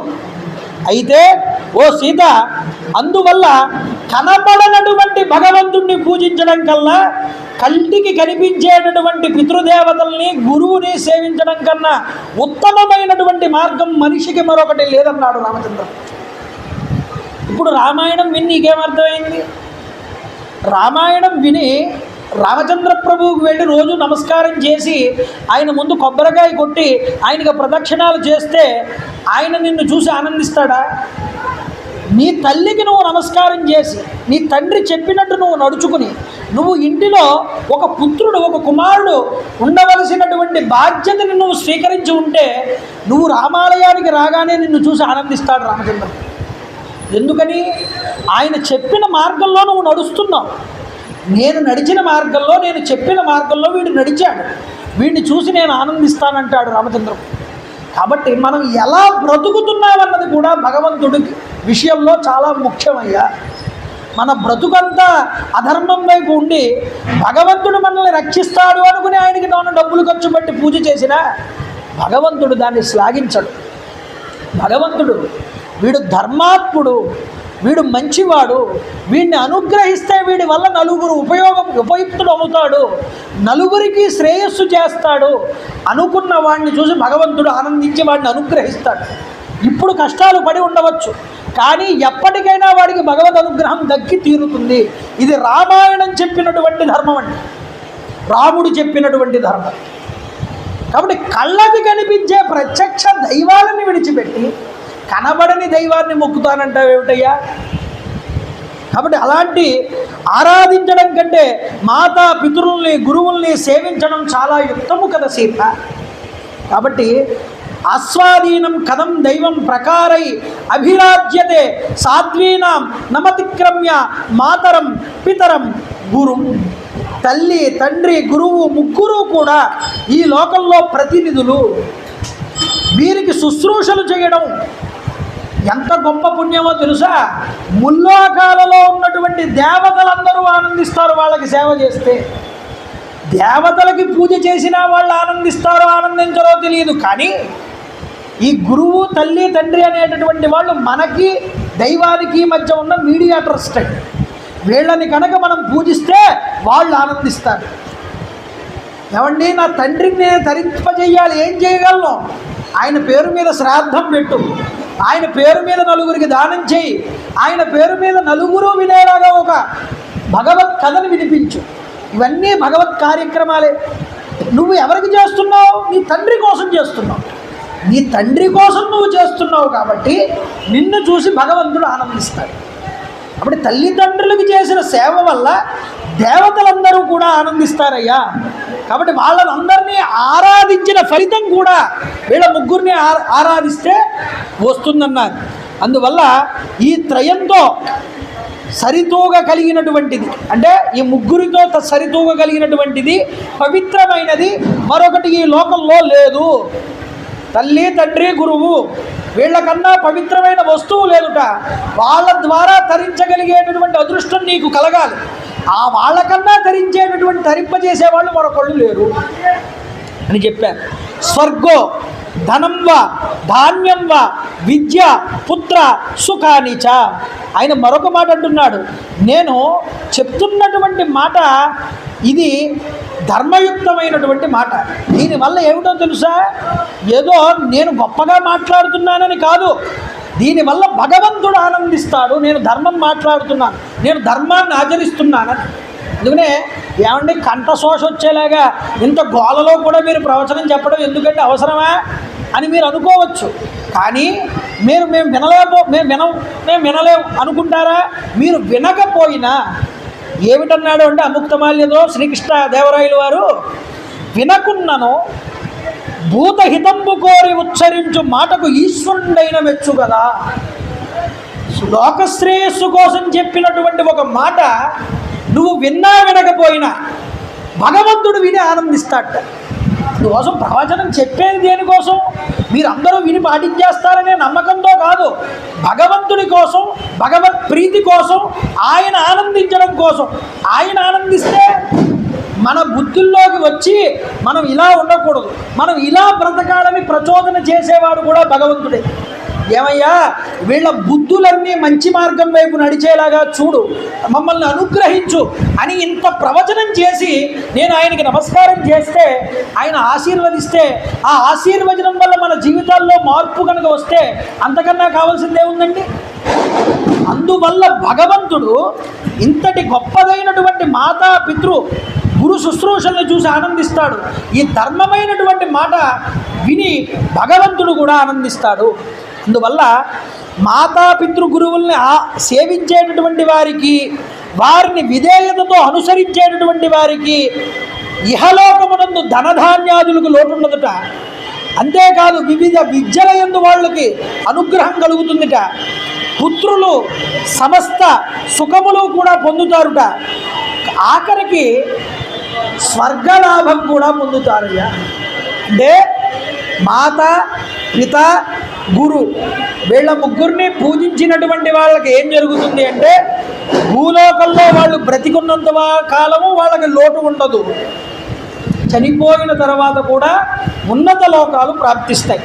ఇవన్నీ ఏదో సీతారామ శర్మ గారు రామాయణంలో చెప్తున్నారు అంటే ఆయన సొంతంగా చెప్పిన మాట కాదు, రాముడు సీతతో చెప్పిన మాట ఇది. మీరు చదవండి రామాయణం తీసి. దేవగంధర్వ గోలోకాన్ బ్రహ్మలోకాన్ స్థధాపరాన్. దృఢ దీక్షతో నిరంతరం ఎవరైతే మాతృ పితృ గురువుల్ని సేవిస్తూ ఉంటారో అలాంటి మానవులు క్రమంగా దేవలోకాన్ని, ఆ తర్వాత గంధర్వలోకాన్ని, ఆ తర్వాత గోలోకాన్ని, ఆ తర్వాత సత్యలోకాన్ని, తర్వాత మహాలోకాన్ని పొందుతారయ్యా. అందువల్ల వీళ్ళని సేవించడం వల్ల అమ్మవారి యొక్క గొప్పదైన లోకాన్ని పొందుతాం మనందరం వెళ్ళి. అందువల్ల ఆ యొక్క మణిద్వీపాన్ని చేరుకునే శక్తి కూడా వీళ్ళని సేవించడం వల్ల ఉన్నదని చెప్పారు. అందువల్ల ఇక్కడ చెప్తున్నాడు రాముడు, నీ మనసులో ఆంతర్యాన్ని గమనించలేదు, నిన్ను నా వెంట దండకారణ్యాలకి కొనుక్కోవడానికి, అందువల్ల నేను సిద్ధపడలేదు సీత. ఇప్పుడు నీవు నాతో ఏ విధమైనటువంటి ఏది ఏమైనా నీతోనే నేను వస్తానని నువ్వు అన్నావుగా నాతో, అందువల్ల నేను నిన్ను ఇప్పుడు నాతో రావడానికి అంగీకరిస్తున్నాను అన్నాడు రాముడు. కాబట్టి ఓ సీత, వనవాస ప్రయాణానికి ముందుగా నువ్వు చెయ్యవలసినటువంటి దాన ధర్మాలు ఏవైనా ఉంటే అవి చేయమన్నా. చేసుకుని సుమిత్రాదేవికి కౌసల్యాదేవికి ఒక్కసారి వెళ్ళి చెప్పి రమ్మన్నాడు. చెప్పి రమ్మని తాను బయటికి వస్తూ ఉండగా ఈలోపు అక్కడే ఉన్నాడు లక్ష్మణుడు. ఈ మాటలన్నీ విన్నాడు. వదిన గారికి అన్నగారికి మధ్యనటువంటి ఈ విషయాలన్నీ విని అన్నగారి దగ్గరికి వచ్చి నమస్కారం చేశాడు లక్ష్మణుడు. అంటున్నాడు, అన్నయ్య పాదాలకి నమస్కారం చేశాడు. నేను ధనస్సు చేత్తో పట్టుకుని సావధానున్నై నీ వెంట నడుస్తూ ఉండగా నువ్వు హాయిగా వనాల్లో చరించవచ్చు. నేను నీ ముందు నడుస్తాను అన్నయ్య, నీ వెంట ఉండి నిన్ను సేవించుకునేటటువంటి భాగ్యాన్ని నాకు కలగనివ్వి.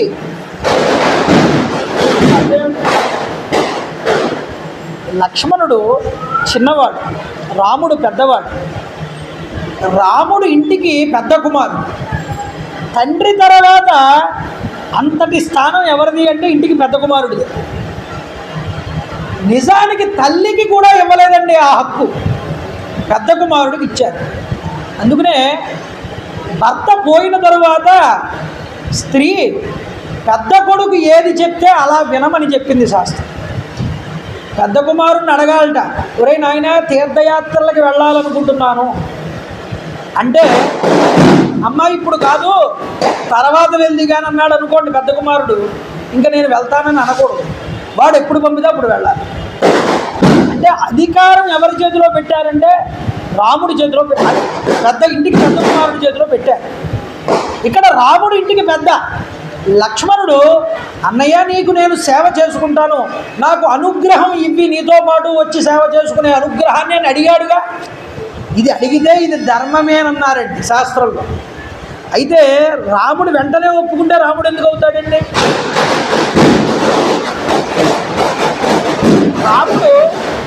రాముడు ఇది వరకు లక్ష్మణుడు కౌసల్యాదేవి ఎదురుగుండా కొన్ని మాటలు వదిలాడు.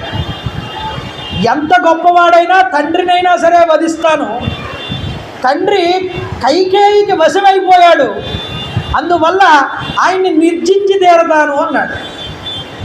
ఈ మాటలన్నీ మనసులో ఉన్నాయి రాముడికి.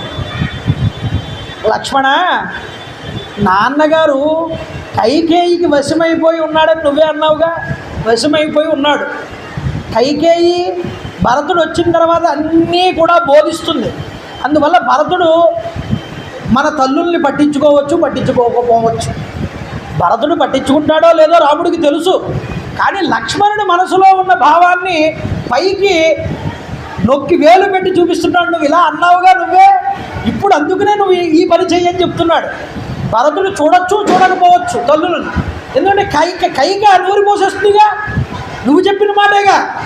కాబట్టి సుమిత్రాదేవిని కౌసల్యాదేవిని నువ్వు ఇక్కడే ఉండి సేవిస్తూ ఉండు, నేను వదిన గారితో కలిసి అరణ్యానికి వెళ్తానన్న.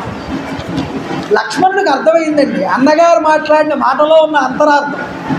అన్నయ్య, నీ మాటల్లో అంతరార్థం నాకు అర్థమైంది. అయితే భరతుడు కూడా నీలాగా కౌసల్యామాతని సుమిత్రాదేవిని భక్తితో సేవిస్తాడన్నయ్య. ఇందాక ఏమన్నాడు? నిన్న భరతుడి పక్షం వైపు కూడా ఎవరైనా ఉంటే వాళ్ళతో కూడా పోరాడతా అన్నాడు. భరతుడు అలాంటి వాడు కాడన్నయ్యా, నువ్వెలా చూసుకుంటావో కౌసల్యాదేవిని సుమిత్రని అతడు కూడా అలాగే చూసుకుంటాడు. అయినా కౌసల్యామాతను ఆశ్రయించి 1000 గ్రామాలు రాసి ఉన్నాయి, దశరథుడు రాసిచ్చాడు. ఆవిడ ఎదుటివారి దగ్గర చేయి చాచవలసిన అవసరం లేదు. ఆవిడ తలుచుకుంటే కౌసల్యాదేవి సుమిత్రాదేవిని మిగతా అంతఃపుర స్త్రీలను కూడా ఆవిడే పోషించగలదు. కాబట్టి వాళ్ళ పోషణ వాళ్ళు చూసుకోగలరన్నయ్య. కానీ నిన్ను చూసుకునే వాళ్ళు ఎవరుంటారు? నీ సేవ నాకు కావాలన్నాడు. నీ సేవ నాకు కావడమే కాదు స్వామి, ధనుర్బాణాలని ధరించి పలుగు చిన్న గంప తీసుకుని నీకు ముందు భాగంలో నడుస్తూ ఉంటాను. ఈ పలుగు గంప ఎందుకయ్యా అన్నారు. పలుగు గంప అంటే ఈ పలుగు గంప ఉపయోగించి రహదారుల్ని శుభ్రం చేయడానికి, కందమూలాలు తవ్వి తీయడానికి ఇవి నాకు ఉపయోగపడతాయి. అంతేకాదు అన్నయ్య, నీతో నన్ను వచ్చి నీకు సేవ చేసుకునే భాగ్యాన్ని నాకు కలిగించు.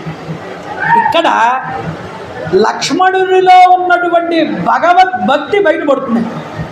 చూడండి, సోదర అనుసరణం కోరుతున్న లక్ష్మణుడు భగవత్ కైంకర్య రూపమైనటువంటి భగవద్ భక్తుడి మర్యాదని కూడా చూపించాడు ఇక్కడ. అంటే భగవంతుడి సేవ కోసం భక్తుడు తహతహలాడతాడు. కాబట్టి ఇక్కడ భక్తుడు లక్ష్మణుడు కాబట్టి రాముడికి సేవ చేయడం కోసం చాలా కుతూహలంగా ఉన్నాడండి. భక్తుడి యొక్క లక్షణాన్ని చూపించాడు ఇక్కడ. అందుకనే ఆధ్యాత్మిక అవలోకనంలో కూడా భక్తి శాస్త్రాన్ని రామాయణంలో అయోధ్యకాండ చాలా చక్కగా చూపిస్తుంది. అందున ఇంటికి పెద్దవాడెవరండి? రామచంద్ర ప్రభు. తండ్రి తర్వాత తండ్రి అంతటి వాడు. కొడుకు తండ్రిని ఎలా సేవించాలో ఇంటిలో ఉన్నటువంటి చిన్న కుమారుడు అన్నగారిని అలా సేవించి తండ్రి గారికి సేవ చేసినట్లుగా చెయ్యాలి. అలా చేస్తే అది ధర్మం అన్నారు. అది ధర్మచక్రంలోకి ఇముడుతోంది కాబట్టి రామచంద్ర ప్రభు లక్ష్మణుణ్ణి తనతో పాటు రావడానికి అంగీకరించారు. అంగీకరించి అన్నారు, లక్ష్మణుడు పలికిన మాటలన్నీ విని, ఓ సౌమిత్రి, నువ్వు నాతో రావడానికి నేను అంగీకరిస్తున్నాను. అయితే నువ్వు చేయవలసిన పని ఏమిటంటే, మనకి సమయం లేదు, వేగంగా వెళ్ళి వశిష్ఠ మహర్షి యొక్క ఆశ్రమంలో తన కుమారుడైనటువంటి సుయజ్ఞుడు ఉంటాడు. ఆ సుయజ్ఞుడి దగ్గరికి వెళ్ళి 2 బాణాలు, 2 అక్షయ బాణ తూణీరాలు, అలాగే 2 ఖడ్గాలు, 2 కవచాలు పట్టుకుని రా. వస్తూ ఆ రోజు జనక మహారాజు గారు వరుణయాగం చేసినప్పుడు వరుణుడు మనల్ని అనుగ్రహించి 2 బాణాలు ఇచ్చాడు, ధనస్సులు. ఆ ధనస్సులు 2 కూడా పట్టుకుని రా అన్నాడు. చెప్తే వెంటనే అగ్నిహోత్రం దగ్గరికి వెళ్ళి ఆ యొక్క సుయజ్ఞుడి దగ్గరికి వెళ్ళి, అగ్నిహోత్రం అప్పుడే మాధ్యాన్నిక సంధ్యావందనం చేసుకుంటున్నాడు. వెళ్ళి అతని దగ్గర ఉన్నటువంటి ఆశ్రమంలో ఉన్నటువంటి ఈ యొక్క ధనుర్బాణాలన్నింటినీ పట్టుకుని ఆ యొక్క సుమిత్రాదేవికి కౌసల్యకి కూడా చెప్పి భక్తి శ్రద్ధలతో తాను వచ్చాడు. రామచంద్ర ప్రభు చాలా ఆనందించి నా దగ్గర ఉన్నటువంటి ధనాన్నంతటినీ కూడా నేను దానం ఇచ్చేయాలనుకుంటున్నానయ్యా లక్ష్మణ. కాబట్టి ముందుగా మన ఇంటి పురోహితుడైన వశిష్ఠ కుమారుణ్ణి ఇక్కడికి తీసుకురా అన్నాడు. వశిష్ఠ కుమారుడైనటువంటి సుయజ్ఞుడు వెంటనే రామచంద్ర ప్రభు పిలిచారని తెలుసుకుని వేగంగా వచ్చాడు. అక్కడికి రాగానే ఆయన తన దగ్గర ఉన్నటువంటి గొప్పదైనటువంటి ధనరాశులన్నింటినీ కూడా, దండకడియాల్ని, అలాగే కుండలాల్ని, సువర్ణ సూత్రాల్ని, చేతి కడియాల్ని మొదలైన వాటన్నింటినీ దానం చేశాట ఆ బ్రాహ్మణోత్తముడికి. అంతేకాదు, నీ భార్య అయినటువంటి నీ యొక్క ధర్మపత్నికి సీతాదేవి ఆభరణాలు కూడా తీసుకోవయ్యా అని అమ్మవారి ఆభరణాలైనటువంటి కంఠహారము, హారము, చేతి యొక్క భుజకీర్తులు, అలాగే వడ్డానము మొదలైనటువంటి ఆభరణాలన్నింటినీ కూడా సుయజ్ఞుడి యొక్క భార్యకి తీసుకోమని చెప్పి సుయజ్ఞుడికి ఇచ్చేశాడు. ఇచ్చేసిన తర్వాత తన మేనమామ ఇచ్చినటువంటి శత్రుజ్ఞయము అనేటటువంటి ఏనుగు ఉంది. ఆ ఏనుగుని ఆ యొక్క సుయజ్ఞుడికి ఇచ్చి దానితో పాటు 1000 బంగారు నాణాలు ఇచ్చాట. ఇచ్చి నేను వచ్చేంత వరకు దీని యొక్క బాధ్యతని నువ్వు స్వీకరించవయ్యా అని ఆ ఏనుగుని సుయజ్ఞుడికి అప్పగించాడు. అప్పగించిన తరువాత లక్ష్మణుడిని పిలిచన్నాడు, నాయన మహర్షులందరినీ పిలుచుకురా, కౌసల్యాదేవి కొలువులో ఉన్న బ్రాహ్మణోత్తములందరినీ పిలుచుకురా, అంతేకాదు వేదం నేర్చుకున్న ప్రతి ఒక్కరిని కూడా పిలుచుకురా, అంతేకాదు నాయన తైత్తరీయ విభాగానికి చెందిన వాళ్ళని, అలాగే చక్కటి వాక్శుద్ధి కలిగిన వాళ్ళని, అలాగే మిగతా బ్రాహ్మణోత్తములందరినీ కూడా ఇక్కడికి తీసుకురా, వాళ్ళందరికీ నేను నా ధనాన్ని దానం చేస్తానన్నాడు. అలాగే అగస్త్యుడు, విశ్వామిత్రుడు, జాబాలి, కశ్యపుడు మొదలైన వాళ్ళందరూ కూడా వచ్చారు. వాళ్ళతో పాటు చాలామంది బ్రాహ్మణోత్తములు వచ్చారు. కౌసల్యాదేవి కొలువులో ఉన్న బ్రాహ్మణోత్తములు కూడా వచ్చారు. వీళ్ళందరికీ కూడా దానాలు చేశాటండి. ధనాన్ని ఎంతగా వస్తే అంత. ఇక తర్వాత ఈ దానాలు బ్రాహ్మణోత్తములకు చేసేసిన తరువాత తన ఇంటిలో ఉన్న పరిచారకులందరినీ కూడా పిలిచాట రామచంద్రప్రభు. పిలిచి వాళ్ళకి 14 సంవత్సరాలకి కావలసిన జీతాలన్నీ ఇచ్చేశాట. ఏదో మీరు ఈ నెల చేశారా చేయలేదా ఈ ప్రశ్నలు ఏమీ లేవు. వచ్చే 14 సంవత్సరాలకి ఎవరి జీతం వాళ్ళకి ఇచ్చేస్తాను, తీసుకోమని ఒక మాట చెప్పాడు. నా గృహాన్ని, లక్ష్మణుడి గృహాన్ని కూడా మేము లేకపోయినా వాటిని చాలా జాగ్రత్తగా శుభ్రంగా ఉంచుతూ మీరు జాగ్రత్తగా జీవనం గడపండి, కాపాడుతూ ఉండండి అని వాళ్ళకి చెప్పాట. చెప్పి అక్కడి నుండి మిగతా ధనాన్నంతటినీ తెప్పించేశాట. తన యొక్క కోశాగారంలో ఉన్న ధనాన్నంతటి తీసుకొచ్చేసి ఆ యొక్క ట్రెజరీ వాళ్ళందరూ కూడా వచ్చి ఆ ధనాన్ని కుప్పల కింద రోడ్ల మీద వేసేసారటండి. కొండ రాశి కింద మారిపోయింది ఆ ధనం అంతా కూడా. చూసిన వాళ్ళందరూ ఆశ్చర్యపోతున్నారు ఆ ధనాన్ని. అయితే వృద్ధులకి, బాలులకి, స్త్రీలకి మొదలైన వాళ్ళందరికీ కూడా పిలిచి రోగగ్రస్తులకి, దీనులకి కూడా ఈ ధనాన్నంతటినీ దారపోసేశాడు రామచంద్రపురం. దానాల కింద ఇచ్చేశాడు. ఇలా దానం చేస్తున్నటువంటి సమయంలో త్రిజటుడు అనేటటువంటి ఒక బ్రాహ్మణోత్తముడు ఆ అయోధ్య నగరానికి దగ్గరగా నివసిస్తున్నాడు. ఇలా నివసిస్తున్నటువంటి సమయంలో ఏం జరిగింది అంటే ఆయన పాపం ఊంచ వృత్తితో బ్రతుకుతున్నాడు. అంటే కలుపు తీసేసి ఊడ్చేసిన తర్వాత మొత్తం పొలాన్ని కొంత ధాన్యం భూమి మీద పడతాయి. పక్షులు తినేసినటువంటి ధాన్యపు గింజలు మిగిలినవి కింద పడుతూ ఉంటాయి. అలాంటి వాటిని వెళ్ళి ఏరుకుని ఆ ఏరుకున్న ధాన్యాన్నే తాను తిని తన ఇల్లాలకి పెట్టి పుత్రులకు కూడా పెట్టేవాడు. చాలా కటిక దరిద్రాన్ని అనుభవిస్తున్నారు. ఇంత గంపెడు సంతానం, భార్య చాలా పేద పరిస్థితిని అనుభవిస్తోంది. ఆవిడ అంది భర్తతో, ఏమండి, రామచంద్ర ప్రభు సకల గుణ సార్వభౌముడు, ఆయన పేదలకి దానం చేస్తాడు. ఆయన దగ్గరికి వెళ్ళి కనుక మీరు చెయ్యి చాచి ఆశిస్తే తప్పకుండా మీకు సకల ధనాన్ని కూడా మీకు అనుగ్రహిస్తాడు. సరే వెళ్తాను ఆయన దగ్గరికని చిరిగిపోయిన సాలువ ఒంటి మీద వేసుకుని ఆయన రాముడి దగ్గరికి వెళ్దామని అయోధ్యలో ప్రవేశించాడు. రామచంద్ర ప్రభు అదే సమయంలో అరణ్యానికి వెళ్తున్నాడు. అందరికీ దానాలు చేసేసాడు. ఈయన వస్తూ ఉంటే ఎవరూ ఆపలేదుట. ఎందుకు ఆపలేదని, కశ్యప ప్రజాపతి ఎంత తేజోవంతంగా ఉంటాడో ఈ బ్రాహ్మణోత్తముడు అంత తేజస్సుతో ఉన్నాడు.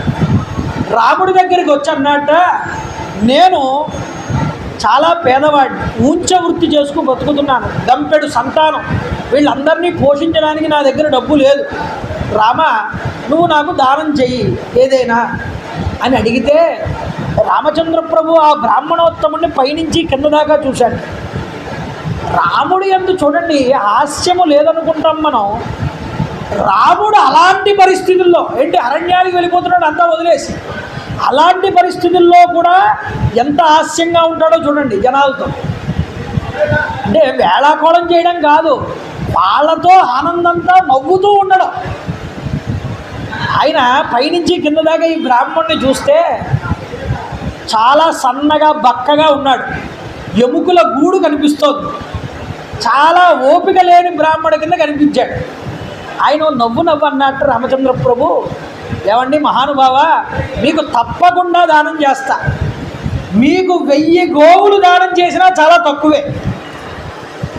కానీ నేను 1000 గోవులు ఇచ్చి మీకు సరిపెట్టను. ఇదిగో మీ చేతిలో కర్ర ఉన్నదిగా, ఈ కర్రని మీరు విసరండి. ఎంత దూరం అయితే మీరు ఈ కర్రని విసురుతారో అంత దూరం వరకు ఉన్న గోసంపదని మీకు ఇచ్చేస్తాను. చూడండి, వెంటనే ఎప్పుడైతే రాముడు ఈ మాట అన్నాడో ఆనంద చికితుడై ఆ బ్రాహ్మణోత్తముడు నడానికి గుడ్డ బిగించాట, గట్టిగా ఊపిరి లోపలికి తీసుకున్నట్ట. తీసుకుని ఈ కర్రని గిరగిర తిప్పి విసిరాటండి. విసిరితే ఆ కర్ర రాముడు ఉన్నటువంటి ప్రదేశం నుంచి సరయూ నది అవతల ఒడ్డు వైపున ఉన్నటువంటి ఒక గోశాల దగ్గర ఒక వృషభం కట్టి వేయబడి ఉన్నదిట. ఆ వృషభం దగ్గర వెళ్ళి పడిందిటండి ఈ కర్ర. ఆశ్చర్యపోతూ చూశాడు రాముడు. చూసి అన్నాడు, ఆ వృషభశాల, ఆ గోశాల వరకు ఉన్న గోసంపదల్ని, గోపాలుల్ని మీకు ఇచ్చి పంపించేస్తున్నాను, తీసేసుకోండి అన్నాడు. అని అన్న తర్వాత ఏమన్నాడో తెలుసా అండి, బ్రాహ్మణోత్తమ అని దగ్గరికి తీసుకుని బ్రాహ్మణోత్తముడిని కౌగిలించుకుని రామచంద్ర ప్రభు నవ్వుతూ, ఏమండి, ఇందాక మిమ్మల్ని చూసి ధరహాసం చేశాను, అది ఏదో మిమ్మల్ని అవహేళన చేద్దామని కాదు, మీ యొక్క శరీరాన్ని చూసి మీరు ఈ యొక్క స్థితిలో ఇంత బలం ఎలా వచ్చింది మీకు, అందువల్ల మిమ్మల్ని చూసి మిమ్మల్ని దరహాసం చేస్తానని మీరు అన్యథా భావించద్దు. ఎందుకంటే మీ శక్తిని తెలియడం కోసం ఇంత సన్నంగా ఉన్నారుగా, మరి మీ శక్తి ఎంతుందో తెలుసుకుందామని ఆ నవ్వు వచ్చింది నాకు. అంతకుమించి మరొకటి ఇంకా మీకు ఏమైనా కావాలంటే చెప్పండి, నేను దానం చేస్తాను మీకు. ఆ విధంగా దానం తీసుకుని రామచంద్ర ప్రభు దగ్గర ఆనందించి ఆశీర్వదించి రామచంద్ర ప్రభువుని ఆ బ్రాహ్మణోత్తముడు వెళ్ళాడు. మిగతా వారందరికీ దాన ధర్మాలు చేశాడు. అయోధ్యకాండలో 32వ అధ్యాయం ఇది. ఎవరైనా సరే కష్టాలలో ఉన్నారు అనుకోండి, అప్పుల పాలైపోయారు, కష్టాల్లో ఉన్నారు, చేతికి రూపాయి దక్కట్లేదు, రేపు ఎలారా దేవుడా తెల్లవారితే అనే పరిస్థితుల్లో ఉన్నారు, లేదా ఇల్లు కట్టుకుంటున్నారు, ఇల్లు ముందరికి వెళ్ళట్లేదు, ఆగిపోయింది మధ్యలో, లేదా ఎంతో కష్టమైనటువంటి పరిస్థితుల్లో అప్పు దొరకట్లేదు, ఇలాంటి పరిస్థితులు వచ్చినప్పుడు ఏం చేయమన్నారో తెలుసా అండి పెద్దలు? అయోధ్యకాండలో ఈ 32వ సర్గని పారాయణ చేయమన్నారు, వినమన్నారు. రాముడు చేసిన ఈ దాన ధర్మాల గురించి ఎవడైతే వింటాడో, ఎవడైతే చదువుతాడో వాడికి తప్పకుండా ఏదో రకంగా రామచంద్ర ప్రభువే ధనాన్ని అనుగ్రహింపజేస్తాడు. రామదాసు గారు శరచాల్లో ఉండి ననుబ్రోవామని చెప్పవే సీతమ్మ తల్లి అని వేడుకున్నాడు. వేడుకుంటే పాపం బాధపడుతున్నాడు రామదాసు, డబ్బు లేదని, ఎలా తీర్చాలి అప్పని. లక్ష్మణ వెళ్ళరా, తీసుకువెళ్ళి రామమాడలు మనం ఇచ్చి అప్పు తీరుతాను నడరా అని లక్ష్మణుణ్ణి పంపి తాను వెళ్ళి అప్పు తీర్చినట్లుగా కలియుగంలోనే ఉన్నాయి కదండి నిదర్శనాలు. మా తండ్రి గారు ఇల్లు కట్టుతున్నప్పుడు స్వ అనుభవాలు చెప్పుకోకూడదు, కానీ మా తండ్రి గారి అనుభవాన్ని చెప్తున్నాను మీ ముందు. తాను ఇల్లు కట్టాడు కష్టపడి. మా నాన్నగారు కడుతున్నప్పుడు ఇల్లు ముందరికి వెళ్ళట్లేదు, డబ్బు కనిపించట్లేదు, వచ్చిన డబ్బల్లా ఇంటికి వెళ్తుంది కానీ ఇల్లు మాత్రం పైకి వెళ్ళట్లేదు. మా నాన్నగారి యొక్క గురువు గారు యొక్క కాకరపర్తి రామన్ గారు ఇక్కడే ఉండేవారు, ఇప్పుడు ఉన్నారుగా, వారి యొక్క అబ్బాయి రామన్ గారు, బంగారు బాబు గారు వాళ్ళ అబ్బాయి. రామన్ గారు దగ్గరికి వచ్చి కూర్చుంటూ ఉండేవారు మా నాన్నగారు. ఏమంటే గురువు గారు ఇల్లు ముందరికి వెళ్ళట్లేదు, డబ్బు కనిపించట్లేదు, డబ్బు చాలా ఇబ్బంది అయిపోతుంది, ఎలాగో నాకు అర్థం కావట్లేదు, ఏం చేయమంటారు?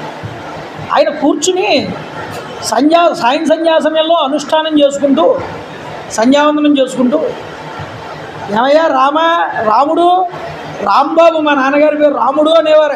ఆయన రాముడిని పట్టుకోవయ్యా, ఆయనే తీయిస్తాడు ఈ చేతంతా. నిరంతరం నోటితో రామనామం ఉచ్చరించేవాడు ఆయన. రామనామాన్ని నోటితో ఆపకుండా ఉచ్చరిస్తే కలిగే లాభం ఏమిటో తెలుసండి? వాళ్ళు ఏదంటే అది జరుగుతుంది. అయోధ్యకాండలో 32వ సర్గలో రాముడు అందరికీ దానాలు చేశాడు, బ్రాహ్మణోత్తముడికి దానం ఇచ్చి ఆనందింపజేశాడు. అది చదువు రోజు కూర్చుని, నువ్వు ఇల్లు అయిపోతుంది ఎందుకు అవుతుందో నేను చూస్తానన్నాడే. నిజంగా మీరు నమ్మరు, రోజు సాయంత్రం శివాలయంలో ఆయన కూర్చుని మా నాన్నగారు ఈ సర్గని పారాయణ చేస్తూ ఉంటే మాకున్నంతలో ఎంతలో అంతలో ఇల్లు పూర్తయిపోయింది వేగంగా. అంటే కనిపించని డబ్బులు కూడా సమయానికి డబ్బులు కనిపించి ఆ ఇల్లు పూర్తయిపోతే ఆశ్చర్యపోయారు. పళ్ళు పట్టుకుని వచ్చి రామన్ గారి దగ్గరికి వచ్చి, ఏమండి మీరు అన్నట్లుగానే వెంటనే ఏ లోటు లేకుండా, ఏ ఆటంకము లేకుండా, ఆగిపోకుండా ఇల్లు పూర్తయిపోయింది. ఎవరిది శక్తి? ఏ వ్యక్తి అయితే రాముడి మీద నమ్మకం ఉంచి ఎవరైనా ఆయన ఇలా చెయ్యి నీకు జరుగుతుందని చెప్పాడో ఆయన నమ్మకం, ఆయన మంత్రశక్తి అది చెప్పగానే జరిగిందా లేదా? అంటే రాముడిని నమ్ముకున్నవాడు ఒకటి చెప్పాడు అంటే అది జరిగి తీరుతుంది. అంతేకాదు మనం నమ్మకంతో చేస్తే ఆ నమ్మకానికి భగవంతుడు తృప్తి చెంది దాన్ని వెంటనే మనకు అనుగ్రహిస్తాడు. అందువల్ల కష్టాల్లో ఉన్నామని బాధపడకండి. రామాయణం నీకు ప్రతి దానికి కూడా సమాధానం చూపిస్తుంది, మార్గం చూపిస్తుంది. అందుకనే ఇది రామస్య అయనం, రామాయణం అంది రాముడి మార్గం. అయ్యా, ఈ రాముడి మార్గాన్ని పట్టుకో చాలు, నువ్వు నీ కష్టాలన్నీ తీరిపోతాయి అని చూపించారు. అందువల్ల రామచంద్ర ప్రభు ఇలా దాన ధర్మాలన్నీ కూడా చేసి సీతమ్మ తల్లిని ఆ లక్ష్మణస్వామిని ఆ యొక్క రామచంద్ర ప్రభు రహదారిలో నడుస్తూ దశరథ మహారాజు గారి దగ్గరికి వెళ్తున్నాడు. ఎలా వెళ్ళాడు, ఏం మాట్లాడాడు దశరథుడితో, కైకేయిని అందరూ ఎలా తిట్టారు, ఈ విషయాలన్నీ కూడా రేపు సాయంత్రం మనం చూద్దాం. ఎందుకంటే ఈరోజు పరిస్థితిని దృష్టిలో పెట్టుకుని చాలా ముందులకు ప్రారంభం చేసాం. రేపన్న రోజున హాయిగా ప్రశాంతంగా ఆ సన్నివేశాలన్నింటినీ మనం కూర్చుని 6 గంటల 30 నిమిషాలకల్లా అందరూ రండి, ప్రారంభం చేసుకుందాం. నేను చెప్తాను, మీరందరూ కూడా చెప్పండి. శ్రీరామ జయ రామ జయ జయ రామ, శ్రీరామ జయ రామ జయ జయ రామ, శ్రీరామ జయ రామ జయ జయ రామ, శ్రీరామ జయ రామ జయ జయ రామ, సీతారామ హనుమంత, రామ సీతా హనుమంత, సీతారామ హనుమంత, రామ సీతా హనుమంత, సీతారామ హనుమంత, రామ సీతా హనుమంత. రామ్ రామాయ నమః, రామ్ రామాయ నమః, రామ్ రామాయ నమః. శ్రీరామ జయ రామ కోదండ రామ, శ్రీరామ జయ రామ కోదండ రామ, శ్రీరామ జయ రామ కోదండ రామ. రేపు శనివారం, అందున హనుమత్ జయంతి, చైత్రశుద్ధ పౌర్ణమి. వచ్చి రామాయణం వింటే హనుమ కన్నా ఆనందించే వాళ్ళు మరొకళ్ళు లేరు. కాబట్టి హనుమంతుడిని దర్శనం చేసుకుని రేపు చక్కగా ఆ రామాయణాన్ని విని చక్కగా రేపు హనుమంతుడి ప్రీత్యర్థం ఇక్కడ ప్రసాద వితరణ కూడా ఏర్పాటు చేద్దాం. ఎవరికి తోచిన ప్రసాదాలు వాళ్ళు తీసుకుని రండి. అప్పాలు కుదిరితే కమిటీ వాళ్ళని అడుగుతున్నాను, అప్పాలు కుదిరితే రేపు అప్పాలు ప్రసాదం పెట్టించండి. రేపు హనుమత్ జయంతి కాబట్టి స్వామి అనుగ్రహం మనందరి మీద కూడా పడుతుంది. మనోజవం మారుతతుల్య వేగం, బుద్ధిర్బలం యశోధైర్యం, నిర్భయత్వం మరోగత మజాడ్యం, వాక్పటుత్వంచ. ఇన్ని ఇస్తాడు హనుమంతుడు తలుచుకున్నాడు అంటే. మిమ్మల్ని అందరినీ చూసి ఉప్పొంగిపోతాడు, వీళ్ళందరూ నా రామకథని వింటున్నారని ఆయన ఆనందపడతాడు. కాబట్టి శనివారం కూడా హనుమంతుడికి ఇష్టమైన రోజు. కాబట్టి మీరందరూ రేపు వచ్చి ఈ సేవలో పాల్పంచుకోవాలని కోరుకుంటూ, మంగళాశాసన పరై పదాచార్య పురోగమై సర్వైశ్చ పూర్వైరాచార్యై సకృతాయాస్తు మంగళం. కాలే వర్షతు వర్షణ్య పృథివీ సత్యశాలిని. జై గురుదేవ దత్త.